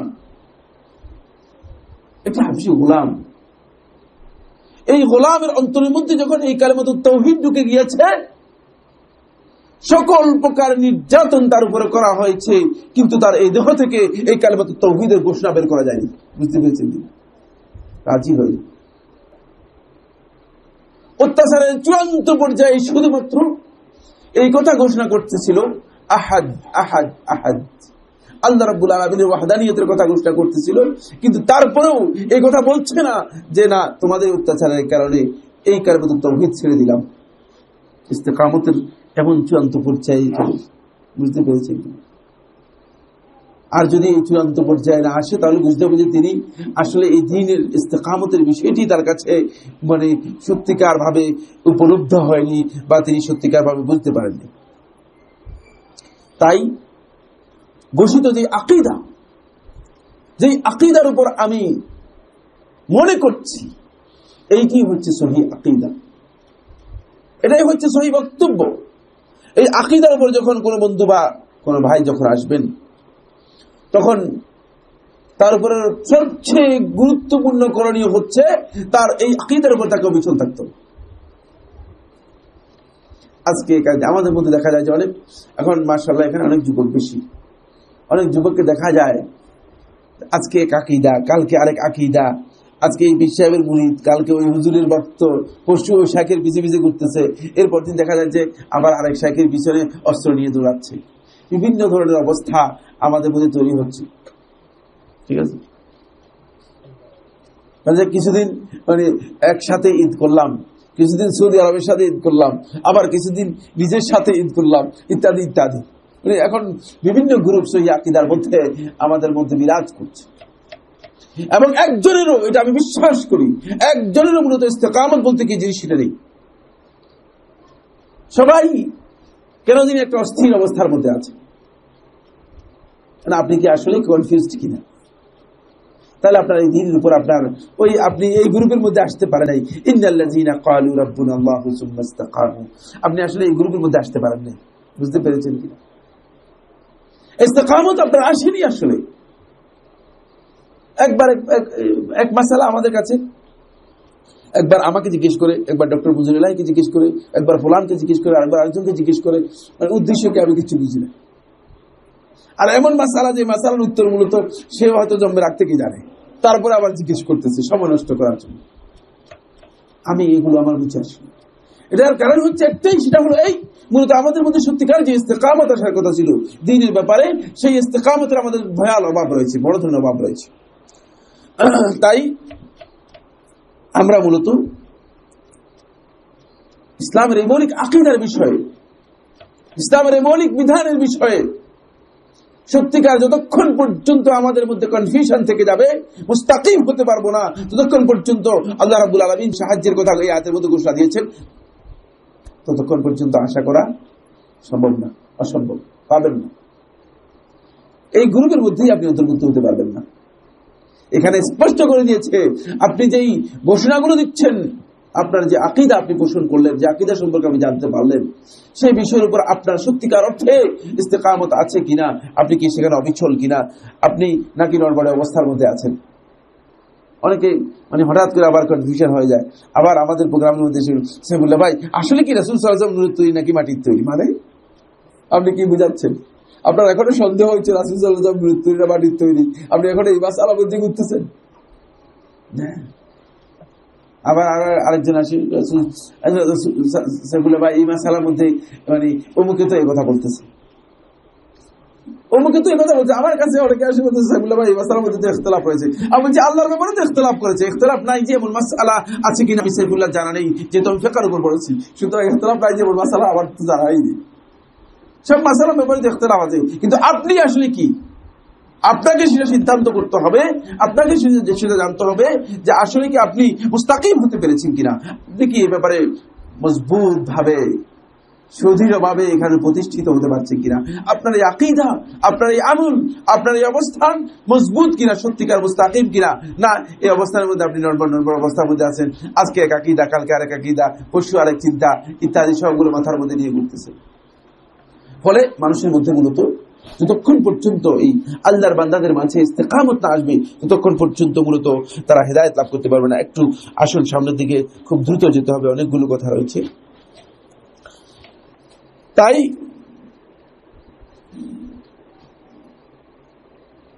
আল্লাহ রাব্বুল আলামিনের রুবুবিয়ত এবং উলুহিয়তের এই ঘোষণার পরে কোন অবস্থাতেই যদি কোনো ব্যক্তি এর উপর অবিচল থাকতে না পারে, তাহলে সে ব্যক্তি সত্যিকার অর্থে রুবুবিয়তের যে ঘোষণা দিয়েছে এই ঘোষণাটা আল্লাহ তাআলার কাছে সত্যিকারভাবে গ্রহণযোগ্য হবে না। এই আয়াতের মধ্যে এটাই বলে দিচ্ছে। এর উপর অবিচল থাকা এই আয়াতের একটা শর্ত হিসেবে উল্লেখ করে দিচ্ছে। রুবুবিয়তের ঘোষণা দিলেন তো, তাহলে এর উপর আপনাকে অবিচল থাকাটা মূলত এটা আপনার একটা শর্ত। ইস্তেকামতের বিষয় নিয়ে মূলত শাব্দিক অর্থ হচ্ছে ইস্তেকামতের অবিচল থাকা, দৃঢ় থাকা, সোজা থাকা, দাঁড়িয়ে থাকা। অনেকগুলো অর্থ রয়েছে। যেমন আমরা যখন সিরাতুল মুস্তাকিমের অর্থ করি তখন সহজ সরল পথ বলি। সোজা, এটাও ইস্তেকামতের, সোজা থাকা এটাও ইস্তেকামতের একটি অর্থ, মানে যার মধ্যে কোনো বক্রতা নেই। তারপরে সুদৃঢ় থাকা, খাড়া থাকা, মূলত এখান থেকেই ইস্তেকামত থেকেই মূলত মুস্তাকিম শব্দটি এসেছে। কোরআনে কারীমের মধ্যে দুটি শব্দ ব্যবহার করা হয়েছে। কোথাও মুস্তাকিম শব্দ ব্যবহার করা হয়েছে সহজ সরল বোঝানোর জন্য অথবা সুদৃঢ় বোঝানোর জন্য। বিভিন্নভাবে আল্লাহ সুবহানাহু ওয়া তাআলা এই শব্দটি ব্যবহার করেছেন। এই শব্দ ব্যবহারের মাধ্যমে মূলত বোঝানো হয়েছে যে সেটি হলো এই, যেখানে বক্রতার কোনো স্থান নেই, বক্রতার কোনো স্থান নেই, বক্রতা নেই, এটাকে বোঝানোর জন্য মূলত মুস্তাকিম ব্যবহার করা হয়ে থাকে। যেমনি ভাবে আমাদের রাস্তাও মুস্তাকিম, তেমনি ভাবে আপনি নিজেও মুস্তাকিম হতে পারে, আপনার মধ্যে বক্রতার কোনো স্থান নেই। ফলে আল্লাহ রাব্বুল আলামিন কোরআনে কারীমের মধ্যে একদল লোকের কথা পরিচয় করে দিয়েছেন যাদের অন্তরের মধ্যে বক্রতা রয়েছে। তারা মূলত আল্লাহ রাব্বুল আলামিন বিধান নিয়ে ঘাটাঘাটি করে ইত্যাদি করে। বক্রতা বোঝা গেল যে মানুষের অন্তরের মধ্যে বক্রতা পাওয়া যায়। যার অন্তরের মধ্যে বক্রতা রয়েছে সে আদৌ কোনোদিন কিয়ামত পর্যন্ত মুস্তাকিম হতে পারবে না। এই বিষয়গুলো নিয়ে, ইস্তেকামতের পরিভাষা নিয়ে বিভিন্ন উলামায়ে কেরাম বিভিন্নভাবে বক্তব্য দিয়েছেন। দীর্ঘ বক্তব্য আমি চেষ্টা করব আমাদের সময় অনুযায়ী। সময় আর কতক্ষণ আছে না? আমাদের সময় অনুযায়ী চেষ্টা করব মানে কিছু কথা আপনাদের সামনে পেশ করার জন্য। আসুন, প্রথম বক্তব্যটি এই উম্মতের সবচেয়ে শ্রেষ্ঠ মানুষ, আল্লাহ রাসূল সাল্লাল্লাহু আলাইহি ওয়াসাল্লামের অত্যন্ত প্রিয়ভাজন ব্যক্তি খলিফাতুর রাসূলুল্লাহ সাল্লাল্লাহু আলাইহি ওয়াসাল্লাম আবু বকর রাদিয়াল্লাহু তাআলা থেকে বর্ণিত। তিনি বলেন, আল ইস্তিকামাতু ফি কওলিহি তাআলা ইন্নাল্লাযীনা ক্বালু রাব্বুনা আল্লাহু সুম্মা ইসতাকামু। আল্লাহ রাব্বুল আলামিনের বক্তব্যের মধ্যে যেখানে আল্লাহ সুবহানাহু ওয়া তাআলা বলেছেন, নিশ্চয়ই যারা এই ঘোষণা দেয় যে রব আল্লাহ আমাদের রব, সুম্মা ইসতাকামু, তারপর ইস্তিকামত লাভ করে থাকে। এই কথার অর্থ হচ্ছে বিআন্নাহুম লাম ইয়ালতাফিতু ইলা গায়রিহি। এই ইসলামের মধ্যে প্রবেশ করার পরে, এই দ্বীনের মধ্যে সত্যিকারভাবে প্রবেশ করার পরে তারা আর কোন দিকেই নিজেদের মুখকে ফিরাবে না। এটা হচ্ছে ইস্তিকামত। একবার এক ব্যক্তির কাছে, একবার আরেকজনের কাছে, একবার এই হুজুরের মুরিদ, আরেকজন ওই পিসাবের মুরিদ, লাম ইয়ালতাফিতু ইলা গায়রিহি, কারো দিকে তিনি মুখ ফিরাবেন না, কারণ তিনি জানেন যে এটাই হক। কোন ব্যক্তির কাছে যখন হক সত্যিকার অর্থে প্রমাণিত হবে, সত্য প্রমাণিত হবে, তাহলে তার উপর ওয়াজিব হচ্ছে এই সত্যকে সে আঁকড়ে ধরবে, এর উপর মুস্তাকিম থাকবে, ইস্তিকামত লাভ করবে, অবিচল থাকবে। এর উপর অবিচল থাকাটি মূলত অত্যন্ত সুকঠিন কাজ। সামনে অবিচল থাকার বিষয়ে ওলামায়ে কেরামের বক্তব্য আমরা উল্লেখ করব যদি সুযোগ থাকে। এটি একটি কঠিন কাজ। কারণ হলো মানুষের মধ্যে আল্লাহ রাব্বুল আলামিন এমন একটি জিনিস দিয়ে দিয়েছেন যেটি কোনো অবস্থাতেই ঠিক থাকে না, সবসময় পরিবর্তনশীল। এটা জিনিসটা কি? আপনি তো আলেম দেখা যাচ্ছে, মাশাআল্লাহ। আল্লাহ, এখানে দাঁড়িয়ে লাভ হয়েছে, মনে হয় ভালোই ফায়দা হচ্ছে, লোক সব আলেম হয়ে যাচ্ছে। মাশাআল্লাহ, মাশাআল্লাহ, খুব ভালো লেগেছে। মানুষের অন্তর, সুফিয়ান ইবনে সাঈদ আস-সাউরি রাহমাতুল্লাহ আলাইহি বলতেছেন যে মানুষের অন্তরকে মূলত এই জন্য অন্তর বলা হয়েছে যেটি সবসময় নড়বড় হচ্ছে, সবসময় নড়বড় হচ্ছে, ঠিক থাকে না। আসলে ঠিক নামাজ পড়তে গেছেন সুন্দর মানুষ, আল্লাহর জন্য ইখলাসের সাথে নামাজ পড়বেন, মসজিদ ঢুকে আল্লাহু আকবার বলার পরে আপনার রিয়া এসে গেছে, কিচ্ছু বলতে পারবেন না। বুঝতে পেরেছেন কিনা? প্রতিদিন হালাক হয়ে যাচ্ছেন এই অন্তরের কারণে। ইবাদত করতে যাচ্ছেন, একটি ভালো কাজ করতে যাচ্ছেন, আর এই অন্তরের কারণে আপনি প্রতিদিন হালাকি হয়ে গেছেন, পুরো ইবাদতটা বরবাদ হয়ে গিয়েছে। বলতে পারবেন না, আমিও বলতে পারবো না, সাইফুল্লাহরও আমার সব বরবাদ হয়ে যাচ্ছে। মানে অন্তর এমন যে লিআন্নাহা ইয়াতাকাল্লাব, সব সময় এটা পরিবর্তনশীল, কোন সময় পরিবর্তন হয়ে যায়। এই জন্য মূলত ইস্তেকামতের কথা বলা হয়েছে, কারণ আপনার ভিতরে পরিবর্তনশীল একটি জিনিস আছে, যেটি আপনাকে একবার এই হুজুরের কাছে নিয়ে যাচ্ছে, আরেকবার এই হুজুরের কাছে নিয়ে যাচ্ছে, একবার বলতেছে আইসিরির দার্সে চলো, আরেকবার বলতেছে সামনে ওই খানকা আছে না, খানকাতে চলো। বুঝতে পেরেছি? কারণ কঠিন বিষয়। শয়তান যখন আল্লাহর বান্দাদেরকে দেখেছে তাদেরকে ফরজের মাধ্যমে কোনোদিন পথভ্রষ্ট করা যাবে না, বিভ্রান্ত করা যাবে না, তখন শয়তান আসে নফল নামাজ দিয়ে। বুঝতে পেরেছেন কি? শেখুল ইসলাম ইবনে কাইয়্যিম রাহিমাহুল্লাহ উল্লেখ করেছেন, শয়তান তখন নফল নামাজ নিয়ে এসে বান্দার কাছে উপস্থিত হয়, এই নফল নামাজ এভাবে এভাবে আপনাকে শিখায়, আপনি আস্তে করে ফরজ নামাজ থেকে মিসগাইড হয়ে যাচ্ছে।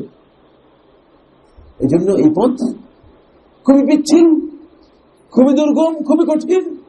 এখানে ইস্তেকামত অপরিহার্য, এখানে অটুট অবিচল সুদৃঢ় থাকা এটি অপরিহার্য বিষয়। তাই আবু বকর রাদিয়াল্লাহু তাআলা বললেন যে এর কোনো দিকে আর তাকানোর সুযোগ নেই, কারণ তাকাতে গেলেই আপনার সমস্যা তৈরি হবে। অফি রিওয়ায়াতিন আনহু, আরেকটি রিওয়ায়াতের মধ্যে এসেছে আন্নাহু সুইলা লিল ইস্তিকামাহ, আবু বকর রাদিয়াল্লাহু তাআলাকে একদিন প্রশ্ন করা হলো, জানতে চাওয়া হলো তার কাছে যে ইস্তিকামত বলতে আপনি কি বোঝেন, ইস্তিকামতের অর্থ কি? ফাকাল, তারপর তিনি বললেন আল্লা তুশরিকা বিল্লাহি শাইআ। ইস্তিকামতের আরেকটি অর্থ হচ্ছে, মিনিং হচ্ছে আল্লা তুশরিকা বিল্লাহি শাইআ, তুমি কোন অবস্থাতেই আল্লাহ রাব্বুল আলামিনের সাথে কোনো কিছুকে শরীক করবে না। তাফসীর করে দিলেন যিনি বর্ণনা করলেন, বর্ণনাকারী, এই তাফসীরটা বুঝতে পেরেছেন, আর আমি আর আপনি হয়তো ভালো করে বুঝতে পারবো না। এই জন্য বর্ণনাকারী জিনিসটাকে আবার ক্লিয়ার করতেছেন, ইউরিদু বিহি আল ইস্তিকামাত আলা মাহদিত তাওহীদ। দেখছেন, ব্যাখ্যা করে দিচ্ছেন, ইউরিদু বিহি, তিনি তার বক্তব্যের মাধ্যমে এই ইচ্ছা করেছেন বোঝানোর জন্য যে আল ইস্তিকামাত আলা মাহদিত তাওহীদ, নির্ভেজাল তাওহীদের উপর সম্পূর্ণরূপে বিচল থাকা, যাতে করে কোনো কারণে ভেজাল ঢুকতে না পারে তাওহীদের মধ্যে। এই জন্য তিনি এখানে এই উদ্দেশ্য করেছেন। আচ্ছা, এই আবু বকর রাদিয়াল্লাহু তাআলা বক্তব্যের পরে ইস্তিকামতের বক্তব্য নিচ্ছি। এরপরের ব্যক্তি আল্লাহ রাসূল সাল্লাল্লাহু আলাইহি ওয়াসাল্লামের দ্বিতীয় খলিফা ওমর ইবনে খাত্তাব রাদিয়াল্লাহু তাআলা কি বলছেন এবার শুনুন। قال عمر بن الخطاب رضي الله تعالى عنه, ওমর ইবনে খাত্তাব রাদিয়াল্লাহু তাআলা একটি বর্ণনা মধ্যে পাওয়া গিয়েছে, তিনি বলেন আল ইস্তিকামা, ইস্তিকামত বলতে মূলত এই আয়াতের মধ্যে বোঝানো হয়েছে, ইস্তিকামত বোঝায় যে জিনিসকে আন তাস্তাকিমা আলাল আমরি ওয়ান নাহি, যে তুমি আল্লাহ রাব্বুল আলামিনের নির্দেশ এবং নিষেধ এই দুটি বিষয়ের উপর তুমি একেবারেই নিজেকে অবিচল রাখবে। ওয়ালা তারুগু রাওগানাত তাআলিব, সিগালের মতো দৌড়াদৌড়ি করবে না, একবার ডান দিকে একবার বাম দিকে যাবে না। উদাহরণ দিয়ে বলছেন, সিগালকে চলতে দেখছেন কারা? দেখবেন যে সোজা চলতে পারে না। এটা মানে সিগালের এবং সাপের এই দুইজনের জীবনের মধ্যে উল্লেখ করা আছে।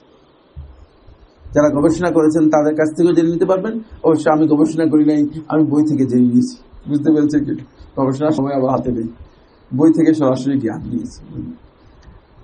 এই দুটা সোজা চলতে পারে, কিন্তু আপনাকে এই জন্য বলতেছে এই কাজ করবে না, তুমি চলবে সোজা, তুমি চলবে সোজা, তোমার আর পিছনে ডান বামে চলার সুযোগ নেই, তোমার পথ একটা করে দেওয়া হয়েছে। পথ যেহেতু তোমার সিরাতুল মুস্তাকিম, সুতরাং তোমাকে চলতে হবে সোজা।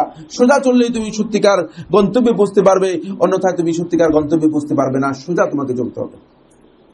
এটি বললেন, এই উদাহরণ দিয়ে ওমর ইবনে খাত্তাব রাদিয়াল্লাহু তাআলা এই বিষয়টি বললেন। এবার তৃতীয় ব্যক্তি আল্লাহ রাসূল সাল্লাল্লাহু আলাইহি ওয়াসাল্লামের আরো কাছের মানুষ জিন্নুরাইন উসমান ইবনে আফফান রাদিয়াল্লাহু তাআলা থেকে তিনি বলেন, তার কাছ থেকে রওয়ায়াত হয়েছে, তিনি বলেন ইস্তাকামু সুম্মা ইস্তাকামু, এর অর্থ হচ্ছে আই সুম্মা আখলাসুল আমালা লিল্লাহি ওয়াহদাহ, তারপরে তারা সমস্ত আমলকে একমাত্র নিরঙ্কুশভাবে আল্লাহর জন্য করবে।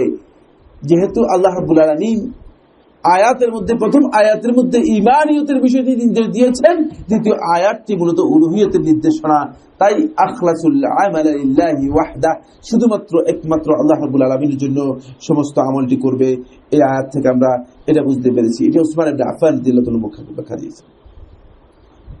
আলী ইবনে আবি তালেব বলেন, قال আলী ইবনে আবি তালেব রাদিয়াল্লাহু তাআলা আনহু, ইসতিকামু এর অর্থ হচ্ছে, ইস্তেকামত বলতে কি বোঝানো হয়েছে, তিনি এর ব্যাখ্যা এভাবে বলছেন যে ইস্তেকামত বলতে এখানে বোঝানো হয়েছে আই আদু আল ফরাইদ, আল্লাহ রাব্বুল আলামিন যত ইবাদতকে বান্দার উপর হুকুক হিসেবে, ফরজ হিসেবে, অধিকার হিসেবে সাব্যস্ত করেছেন, এই অধিকারগুলো আল্লাহ রাব্বুল আলামিনের ঠিক মতো আদায় করবে। এই তাফসীরটি যেমনি ভাবে আলী ইবনে আবি তালেব থেকে বর্ণিত হয়েছে, ঠিক তেমনি ভাবে আব্দুল্লাহ ইবনে আব্বাস রাদিয়াল্লাহু তাআলা থেকে বর্ণিত হয়েছে। এই আয়াতের তাফসীরের মধ্যে আবুল হাসান বসরি রাহমাতুল্লাহ আলাইহি তিনি বলেন, ইস্তিকামু এর অর্থ হচ্ছে ইস্তিকামু আলা আমরিল্লাহ, আল্লাহ রাব্বুল আলামিনের নির্দেশের উপর তারা অবিচল থাকবে। ফাআমিলু বিতাআতিহি, আল্লাহর আনুগত্যের মাধ্যমে আমল করবে। ওয়াজতানিবু মাসিয়াতাহ, আল্লাহ রাব্বুল আলামিনের অবাধ্য যত কাজ আছে সেগুলোকে পরিহার করবে। এর তাফসীরের মধ্যে মুজাহিদ ইবনে জবর আব্দুল্লাহ ইবনে আব্বাস রাদিয়াল্লাহু থেকে বর্ণনা করেছেন, তিনি আরো একজন থেকে বর্ণনা করেছেন, তারা বলেন ইস্তিকামু এর অর্থ হচ্ছে, ইস্তিকামু এর অর্থ হচ্ছে ইস্তিকামু আলা শাহাদাতি আল্লা ইলাহা ইল্লাল্লাহ হাত্তা লাহিকু বিল্লাহ, যে ইস্তিকামের অর্থ হচ্ছে আল্লাহ রাব্বুল আলামিনের যে শাহাদাত, কালিমাতুত তাওহীদের যে শাহাদাত দিয়েছে, এই শাহাদাতের উপর এত অবিচল থাকবে যে একেবারে আল্লাহ রাব্বুল আলামিনের সাথে সাক্ষাৎ করা পর্যন্ত এর থেকে নিজেকে দূরে সরাবে না, এর থেকে কোনো দিকে নিজেকে নিয়ে যাবে না। ইবনুল কাইয়্যিম রাহমাতুল্লাহ আলাইহি এই আয়াতের তাফসীর মধ্যে ইস্তিকামতের ব্যাখ্যার মধ্যে তিনি বলেছেন, কিতাবুল ফাওয়ায়েদের মধ্যে তিনি এটা উল্লেখ করেছেন, সেটি হলো আল ইস্তিকামাতু, ইস্তিকামতটা হচ্ছে হিয়া লুজুমুল মানহাজিল কওয়িম, ইসলামের যেই সুদৃঢ় মানহাজ কর্মনীতি রয়েছে, যে কর্মনীতি আমাদেরকে অনুসরণ করতে বলা হয়েছে, এই কর্মনীতির সাথে নিজেকে সম্পৃক্ত করে রাখার নাম হচ্ছে ইস্তিকামত। ইবনুল কাইয়্যিম রাহমাতুল্লাহ আলাইহি এই কর্মনীতির অনুসরণের পদ্ধতি কিভাবে হবে, বা ইস্তিকামতের ধরন বা স্বরূপটা কি হবে, এখানে ইস্তিকামতের এই বিবরণ দিয়েছেন কিতাবুল ফাওয়ায়েদের মধ্যে। তিনি অন্য একটি আয়াতের মধ্যে ইবনুল কাইয়্যিম রাহমাতুল্লাহ আলাইহি এই বিষয়টি নিয়ে বিস্তারিত আলোচনা করেছেন, কিভাবে এই ইস্তিকামতটা মানুষের মধ্যে আসবে। যেহেতু আল্লাহ সুবহানাহু ওয়া তাআলা এখানে ইস্তিকামতের কথা বলেছেন, সেই ইস্তিকামতটা মূলত কিভাবে বান্দার মধ্যে আসবে সেই বিষয়টি নিয়ে ইবনুল কাইয়্যিম রাহমাতুল্লাহ আলাইহি এখানে আলোচনা করেছেন। ধরনটি খুবই ইম্পর্টেন্ট, কিভাবে আপনি মুস্তাকিম হবেন। এবার দেখুন,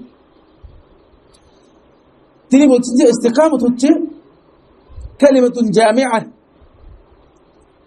এটিকে ব্যাপক অর্থবোধক এবং ব্যাপক সংশ্লিষ্টতা নিয়ে একটি শব্দ। বিমাজামিউদ দ্বীন, দ্বীনের যত বিধান আছে, যত দিক আছে, সবগুলোকে এর মধ্যে অন্তর্ভুক্ত করে।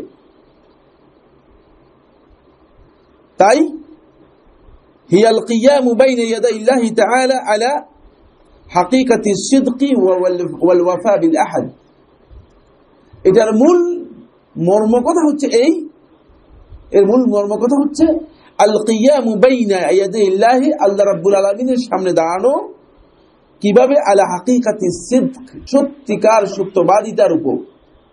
আপনি যে ঘোষণা দিলেন, এই ঘোষণার উপর সত্যবাদী কিনা, এই সত্যবাদিতার উপর আপনি ওয়াল ওয়াফা বিল আহাদ, এবং যে অঙ্গীকার করলেন সে অঙ্গীকার পূরণ করার সাথে আল্লাহ রাব্বুল আলামিনের সামনে দণ্ডায়মান হওয়া।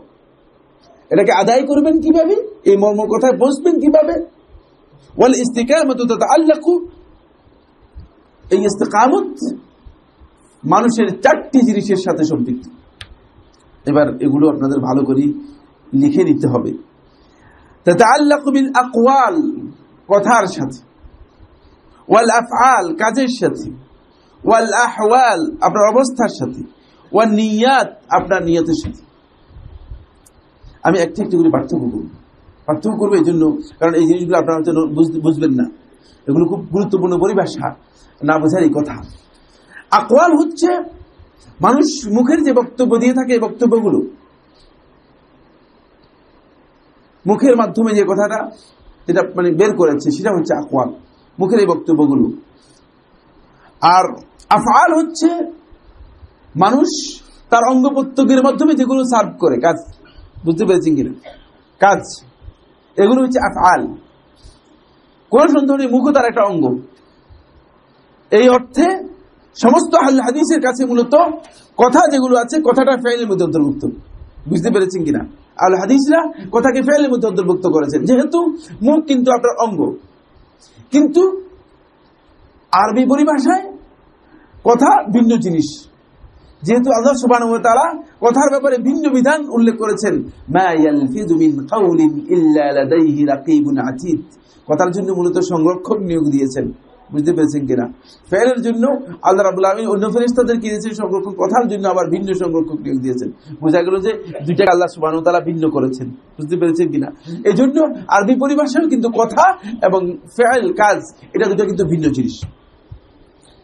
আল আহওয়াল, কোন ব্যক্তি কথায়, সামনে আলোচনার মধ্যে আসবে, কথায় তিনি মুস্তাকিম ইস্তেকামতের উপর আসতে পারেন, কোনো সন্দেহ নেই। অনেকের কথা মাশাআল্লাহ সুন্দর, কথাবার্তা শুনলে বললেন লোকটা তো খুব ভালো, ঠিক না। এবার আপনি যাবেন যে আসলে মুস্তাকিম কিনা, যাবেন কোথায়, কথার পরে কোথায় যাবেন, এবার যাবেন কাজে। কাজে গিয়ে দেখলেন যে বলে যে আল্লাহ সাইফুল্লাহ ভাইকে দেখছিলাম, কথাবার্তা তো মাশাআল্লাহ ভালোই ওয়াজ করছে, কিন্তু অবস্থা তো খুব খারাপ। এবার কাজ যখন দেখবেন তখন বলবেন যে না না, এই শেখ না শিখ, এই শেখের কথা আমরা শুনবো। এবার কাজে যাবেন, বুঝতে পেরেছেন কেউ, দেখেন মানে কথা প্রথম শুরু হয়, কথার মাধ্যমে অনেকেই চল চাতুরি করে, চালাকি করে, বক্তব্যের মাধ্যমে, উপস্থাপনা মাশাআল্লাহ বুঝলেন না, মন জয় করে আপনাদেরকে বুঝলেন না, হাসাইয়া কান্দাইয়া উল্টা পাল্টা করে, শেষে আবু যায়েদ আস-সরুজি মানে এক বিশাল বক্তব্য দিয়ে এবারে সব লোক থেকে টাকা পয়সা নিয়ে পিছনে গিয়ে মদ খাচ্ছে। বলে যে এই তুমি অল্প আগে ওয়াজ করছো, সেই লোক বলে চুপ থাকো, আমি ওয়াজ আমার সেখানে, আর এখানে হলো আমার কাজ, বুঝতে পেরেছি। মানুষের কথা এবং কাজের মধ্যে সবচেয়ে বড় সমস্যা। এজন্য ইস্তেকামতের দ্বিতীয় পয়েন্ট হচ্ছে কাজ, 3 নম্বর পয়েন্ট হচ্ছে আল আহওয়াল, অবস্থা। কোথায়ও ঠিক হতে পারে অনেক, কাজেও আবার দেখবেন যে অনেককে মাশাআল্লাহ কথার সাথে কাজের মিলও আছে, কাজটাও মোটামুটি ঠিক করে, খারাপ না। এবার আহওয়ালটা কি জিনিস, অবস্থাটা কি জিনিস। অবস্থায় মানুষ শেষ পর্যন্ত আর টিকতে পারবে না, সেখানে ইস্তেকামত আর আসে না। অবস্থাটা হচ্ছে এমন এক পরিস্থিতির আপনি মুখোমুখি হলেন, যে পরিস্থিতি আপনার জন্য সামাল দেওয়াটি মানে আর আপনি বুঝতে পারতেছেন কি করবেন। অবস্থা হলো এমন পরিস্থিতি, আপনার একটা সন্তান মারা গেল, আপনার একটা বিপদ হয়ে গেল, আপনার একটা সমস্যা তো দেখা দিল, আপনি গিয়েছেন এক জায়গায়, গিয়ে দেখেন যে সেখানে আপনি আর কিছু বলতে পারছেন না, আপনি রাগান্বিত হয়ে গেলেন, বুঝলেন, আপনি একেবারেই মানে ক্ষুধায় কাতর হয়ে গেলেন, আপনি ভীষণ ধরনের মানে কষ্টের মধ্যে পড়ে গেলেন, মানসিকভাবে আপনি সম্পূর্ণরূপে ভেঙে পড়লেন। এগুলো হলো অবস্থা। এই অবস্থায় কি আপনি আসলে আল্লাহ রাব্বুল আলামিনকে ঠিক করতে পারছেন কিনা। দেখেন মহিলা চিৎকার করে কান্নাকাটি শুরু করলো, ছেলে মারা গিয়েছে। আল্লাহ রাসূল সাল্লাল্লাহু আলাইহি ওয়াসাল্লাম বললেন যে মহিলার কি হয়েছে, তার ছেলে মারা গিয়েছে। তার ছেলে মারা গেছে, সে এমন করবে কেন, ধৈর্য ধারণ করার কথা ছিল, ধৈর্য ধারণ করবে, সবর করবে, এমন করার কথা না। রাসূলুল্লাহ সাল্লাল্লাহু আলাইহি ওয়াসাল্লাম বললো যে তাকে ধৈর্য ধারণ করতে বলো।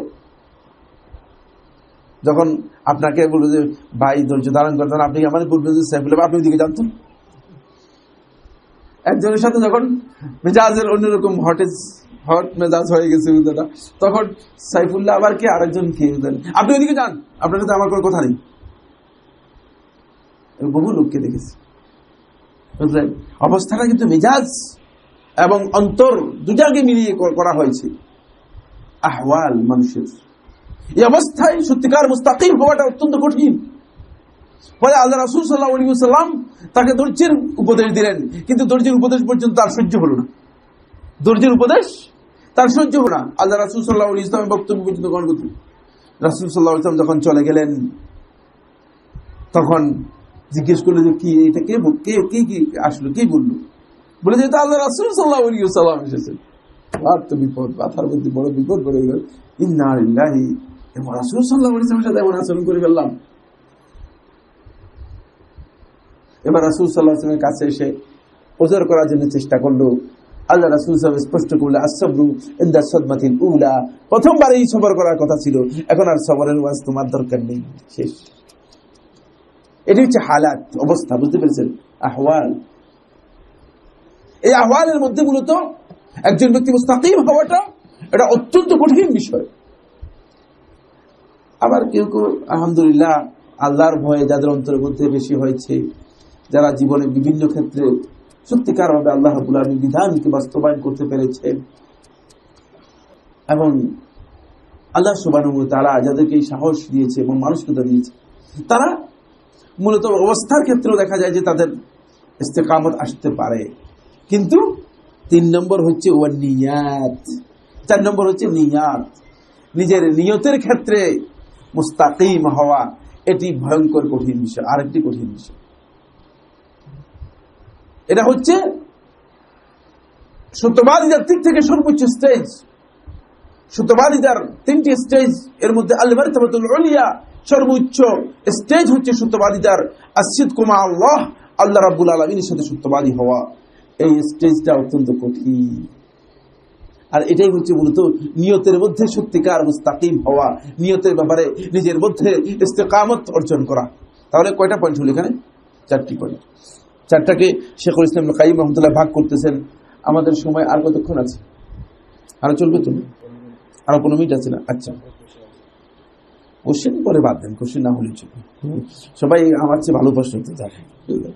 এরপরে আসেন, তাহলে এটাকে 3 ভাগে, প্রথমে 4 ভাগে ভাগ করলেন। তারপর তিনি বলতেছেন আপনার প্রথমে হচ্ছে কথা, তারপর হচ্ছে কাজ, তারপর হচ্ছে অবস্থা, তারপর হচ্ছে আপনার নিয়ত। ফাল ইস্তিকামাতু ফিহা, এই 3টি ক্ষেত্রে আপনার ইস্তিকামতটি হবে কিভাবে সংগঠিত হবে? এক, উকুহা লিল্লাহ, এই সব কিছু আপনার সংগঠিত হতে হবে আল্লাহর জন্য, লিল্লাহ। তাহলে আপনার কথাটা কার জন্য হতে হবে? যদি আপনি মুস্তাকিম হতে চান, কথাটা কার জন্য হবে? যদি আল্লাহর জন্য না হয়ে থাকে, তাহলে সেই কথা ইস্তেকামতের পরিপন্থী। তাহলে আপনি আপনার কথার মধ্যেই মুস্তাকিম হতে পারেন নাই, কথার মধ্যেই কি হতে পারেন না? মুস্তাকিম হতে পারেন। আপনার কাজটা কার জন্য হবে? উকুহু লিল্লাহ, সেটা কার জন্য হবে? আল্লাহর জন্য হবে। আপনার এই অবস্থা যখন আপনি পতিত হবেন, আপনার নিষ্পাপ শিশু মারা গিয়েছে,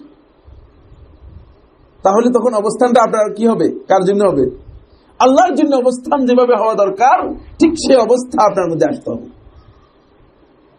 আপনি আল্লাহকে গালিগালাজ করা শুরু করে দিলেন, চলবে না। অবস্থা আপনাকে, এরপরে আপনার প্রত্যেকটি কাজের মধ্যে, এই কাজ শুরু থেকে আরম্ভ করে শেষ পর্যন্ত এই কাজের নিয়ত সেটা হতে হবে লিল্লাহ, আল্লাহর জন্য হতে হবে। এটা হলো প্রথম পয়েন্ট, মানে 4টি ক্ষেত্রে মূলত আল্লাহর জন্য হতে হবে, এটা প্রথম। 2 নম্বর হচ্ছে ওয়াবিল্লাহি, প্রথম হচ্ছে লিল্লাহ, তারপরে হচ্ছে ওয়াবিল্লাহি, এবং সেটা হতে হবে আল্লাহ রাব্বুল আলামিন যেই তরিকায় করতে বলেছেন সেই তরিকায় হতে হবে। মাধ্যমটা কি? আপনার কথাটা হতে হবে আল্লাহর তরিকা অনুযায়ী। লিল্লাহ হলো, কিন্তু কথাটা আল্লাহর তরিকা অনুযায়ী হলো না, তাহলে আপনি কথার মধ্যে মুস্তাকিম হতে পারলেন না। বুঝতে পেরেছি কি? কাজটা লিল্লাহ হলো, আল্লাহর জন্য হলো, কিন্তু কাজটা বিল্লাহ হলো না। শেখুল ইসলাম ইবনে কাইয়্যিম রাহমাতুল্লাহ বলতেছেন, যদি কাজটা বিল্লাহ না হয়ে থাকে, তাহলে এই কাজটি মূলত আপনার কি হলো না? আল্লাহ রাব্বুল আলামিনের কাছে গ্রহণযোগ্য হলো না, এবং মুস্তাকিম হতে পারলেন না। আপনি ইস্তেকামত এই কাজের মধ্যে আসলো না। তাহলে দ্বিতীয় হচ্ছে আপনাকে বিল্লাহ হতে হবে। আপনার এই কাজটা যেমন লিল্লাহ হবে, ঠিক তেমনি ভাবে বিল্লাহ হতো। ঠিক অবস্থাটাও আপনার, আপনি একটা বিপদের মধ্যে যে অবস্থার মুখোমুখি হয়েছেন, সে অবস্থাটা হতে হবে আপনার বিল্লাহ। আল্লাহ রাব্বুল আলামিন যেই পদ্ধতিতে করতে বলেছেন সেই পদ্ধতি অনুযায়ী হতে হবে, অন্য কোনো পদ্ধতি সেখানে আসবে না, অন্য কোনো পদ্ধতি সেখানে অনুসরণ করা যাবে না। তারপর ঠিক অনুরূপভাবে আপনার এই নিয়তের বিষয়টিও, এখানেও 4টা পয়েন্ট বিল্লাহের মধ্যে। এরপর তিনি বলছেন ওয়া আলা আমরিল্লাহ, এবং এই কাজটি মূলত এই 4টি বিষয়ে, আপনার কথা, আপনার কাজ, আপনার অবস্থা এবং আপনার এই নিয়ত, এই 4টি বিষয় হতে হবে মূলত আল্লাহ রাব্বুল আলামিন এই যে উদ্দেশ্যে করতে বলেছেন সেই উদ্দেশ্যে হতে হবে, সেই উদ্দেশ্যকে সামনে রেখে হতে হবে। আল্লাহ রাব্বুল আলামিন আপনাকে যে উদ্দেশ্যে করতে বলেছেন সেই উদ্দেশ্যের জন্য হতে হবে। অন্য কোনো উদ্দেশ্য অনুযায়ী যদি হয়ে থাকে তাহলে সেটাও আপনার মুস্তাকিম ইস্তেকামতের মধ্যে আসবে না। তারপরে শেখুল ইসলাম ইবনে কাইয়িম রাহমাতুল্লাহ বলেছেন, ক্বলতু, তিনি বলেন, হাযিহি 12 মাযহারান লিল ইস্তিকামা। কোন ব্যক্তি যদি ইস্তিকামতের দাবি করে থাকে তাহলে এই 12টি দিক থেকে তাকে মুস্তাকিম হতে হবে। কত দিক হবে? 12 দিক থেকে মুস্তাকিম হবে। 12টা পয়েন্ট হলো না? প্রথমে 4টা পয়েন্টকে যদি 4 পূরণ 3 করেন কত হয়? 12 হয় না? 12 দিক থেকে যদি কোনো ব্যক্তি মুস্তাকিম হতে পারে তাহলে সে ইস্তেকামতের দাবি করতে পারবে, অন্যথায় সে ব্যক্তি সত্যিকার ইস্তেকামত তার মধ্যে আসবে না, তার মধ্যে কি ইস্তেকামত আসবে না। তাই শেখুল ইসলাম ইবনে কাইয়িম রাহমাতুল্লাহ আলাইহি, এটাও তার বক্তব্য, তিনি আরেকটি কিতাবের মধ্যে তিনি এই বিষয়ে সম্ভবত রূহের মধ্যে বলেছেন, না অন্য কথা বলেছেন, বলতে পারছেন এই মুহূর্তে, এর অপরিহার্যতার দিকটি তিনি এভাবে তুলে ধরেছেন, কারণ এটি যে এত গুরুত্বপূর্ণ বিষয়, যাতে করে বান্দা ইস্তেকামতের বিষয়টি উপলব্ধি করতে পারে, এজন্য তিনি এই বিষয়ের অপরিহার্যতার দিকটি এভাবে তুলে ধরেছেন। তিনি বলেন, আল ইস্তিকামাতু লিল হালি বিমানজিলাতি রূহি মিনাল বাদান। 4টি পয়েন্টের কথা যদিও তোমাদেরকে বলেছি, 4টি পয়েন্টে কোন একজন ব্যক্তি মুস্তাকিম হতে হবে, তবে আল ইস্তিকামাতু লিল হাল, অবস্থার ক্ষেত্রে কোন ব্যক্তি মুস্তাকিম হওয়া, অর্থাৎ তার মধ্যে ইস্তিকামত দৃঢ়তা আসা, সে সত্যিকার ভাবে বিচলতা অর্জন করা, এটি হলো বিমানজিলাতি রূহি মিনাল বাদান। এটা হলো শরীরের মানে তুলনায় রূহের অবস্থান, শরীরের ক্ষেত্রে রূহের অবস্থান, মানে এই অবস্থানটা সবচেয়ে বেশি গুরুত্বপূর্ণ, কারণ এই ক্ষেত্রে ইস্তিকামত মানুষের খুব কমই হয়ে থাকে, মেজাজ ঠিক থাকে না, হঠাৎ করে রেগে যায়, হঠাৎ করে অবস্থা খারাপ হয়ে যায়।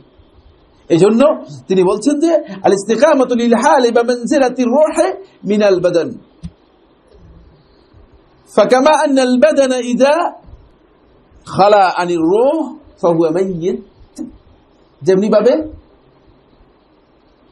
শরীর থেকে যখন রূহ বিচ্ছিন্ন হয়ে যায়, যখন রূহ থেকে শরীরটা সম্পূর্ণ বিচ্ছিন্ন হয়ে যায়, তখন এই বাদানকে, এই শরীরটাকে বলা হয় তাকে মূলত লাশ, মাইয়িত। এটার আর নামকরণ থাকে না, তখন আর আব্দুল খালেক আর আব্দুল সত্তার নাম থাকবে না, ওই যে লাশটা পড়ে রয়েছে, বুঝতে পেরেছি কি? তখন এর নাম আর থাকে, এটা মাইয়িত। ফাকাযালিকাল হালু ইযা খালা আনিল ইস্তিকামাতি, অনুরূপভাবে মানুষের অবস্থা যদি ইস্তিকামত থেকে সম্পূর্ণ বিচ্ছিন্ন হয়, ফাহুয়া ফাসিদুন, তাহলে ওই ব্যক্তিকে মুস্তাকিম ধরার কোনো সুযোগ নেই, ওই ব্যক্তি সত্যিকার অর্থে অবিচল নয়, বরং সে হচ্ছে মূলত বিপর্যস্ত, ফাসিদ, ক্ষতিগ্রস্ত, আর সে মুস্তাকিম হতে পারবে না, সে ব্যক্তি সত্যিকার মুস্তাকিম হতে পারবে না। সময়ের দিকে লক্ষ্য রেখে আর এই বিষয়ে আলোচনা করলাম না, শুধু একটি হাদিস আপনাদেরকে বলতেই হবে, না বললে আজ এই আলোচনাটা ইনকমপ্লিট থেকে যাবে, এই জন্য বলছি। সেটি হাদিসটি বর্ণনা করেছেন সুফিয়ান ইবনে আব্দুস সাকাফি রাদিয়াল্লাহু তাআলা আনহু। আমি শুরুতে আপনাদের দৃষ্টি আকর্ষণ করেছিলাম, সুফিয়ান ইবনে আব্দুস সাকাফি রাদিয়াল্লাহু তাআলা আনহু আল্লাহ রাসূল সাল্লাল্লাহু আলাইহি ওয়াসাল্লাম সাহাবীদের মধ্যে একজন চালাক এবং ভালো সাহাবী, খুব কম সংখ্যক হাদিস বর্ণনা করলেও কিন্তু এমন একটি হাদিস বর্ণনা করেছেন যে হাদিসটি মূলত গোটা উম্মতের জন্য সবচেয়ে গুরুত্বপূর্ণ। তিনি বলছেন, কুলতু ইয়া রাসূলুল্লাহ, আমি আল্লাহ রাসূল সাল্লাল্লাহু আলাইহি ওয়াসাল্লামকে একদিন বললাম, হে আল্লাহ রাসূল সাল্লাল্লাহু আলাইহি ওয়াসাল্লাম, কুল ফিল ইসলামি কাওলান, যে ইসলামের মধ্যে আমাকে এমন একটা কথা বলে দিন, কারণ অনেক কথা পারবো না, নিজের দুর্বলতার কথা বুঝতে পেরেছেন কিনা, মানে আপনারা যত পেশাল করেন এত পেশালের লোক না, এত পেশাবেশির দরকার নেই। শুধু কুল ফিল ইসলামি কাউলান, আপনি ইসলামের মধ্যে আমাকে একটা কথা বলে দিন, লা আসআলু আনহু আহাদান গায়রাক, এরপরে আর কাউকে প্রশ্ন করব না, আর জিজ্ঞাসার দরকার নেই, একটাই যথেষ্ট হয়ে যাবে, এমন একটা কথা বলে দিন। কাল, তিনি বলেন, রাসূলুল্লাহ সাল্লাল্লাহু আলাইহি ওয়াসাল্লাম এই কথা শোনার পরে বললেন, কুল, তুমি বলো, আমানতু বিল্লাহ, আমি আল্লাহর প্রতি ঈমান আনলাম।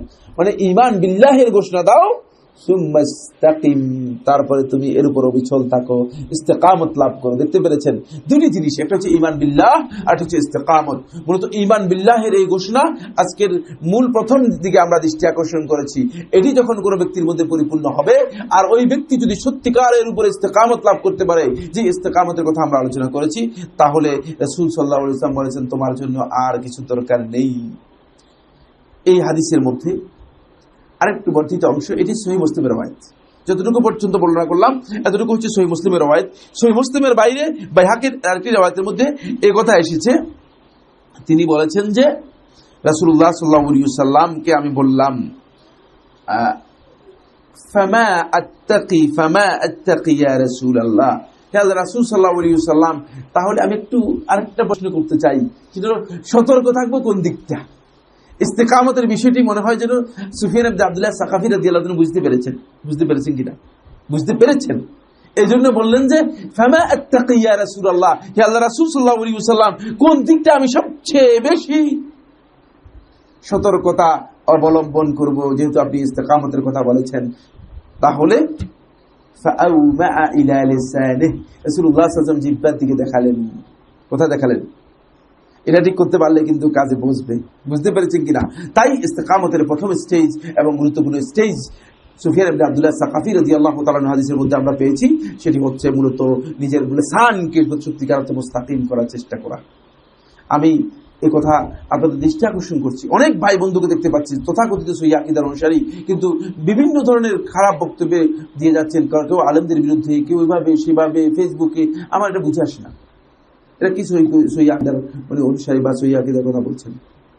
আপনি সতর্কতা অবলম্বন করুন, আপনার বক্তব্য কি শুদ্ধ হচ্ছে কিনা, আপনার বক্তব্যের মাধ্যমে আদৌ কি মুসলিম উম্মার মধ্যে তাহরিশ করছেন কিনা, মুসলমানদের মধ্যে হয়তো আপনি একটা বিবাদ তৈরি করার চেষ্টা করছেন কিনা।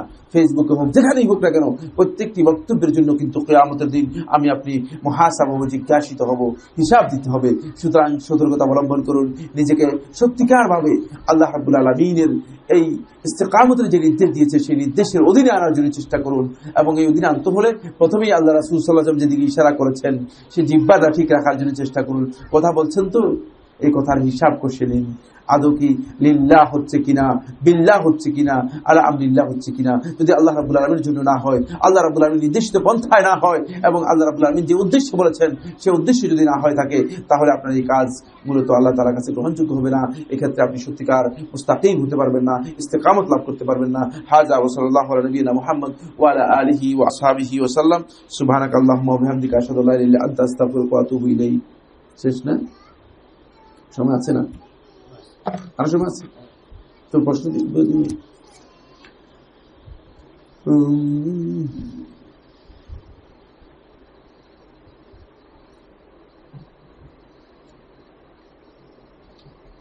বিয়ের পর মেয়ের পিতা অনুমতি দিয়েছে, এক্ষেত্রে বিয়ে কি পুনরায় করতে হবে কি? যদি এর মাঝে সন্তান হয়ে যায় তার কি বিধান? উত্তম হচ্ছে যেটা, সেটা হলো তিনি দ্বিতীয়বার আকদ করে নেবেন।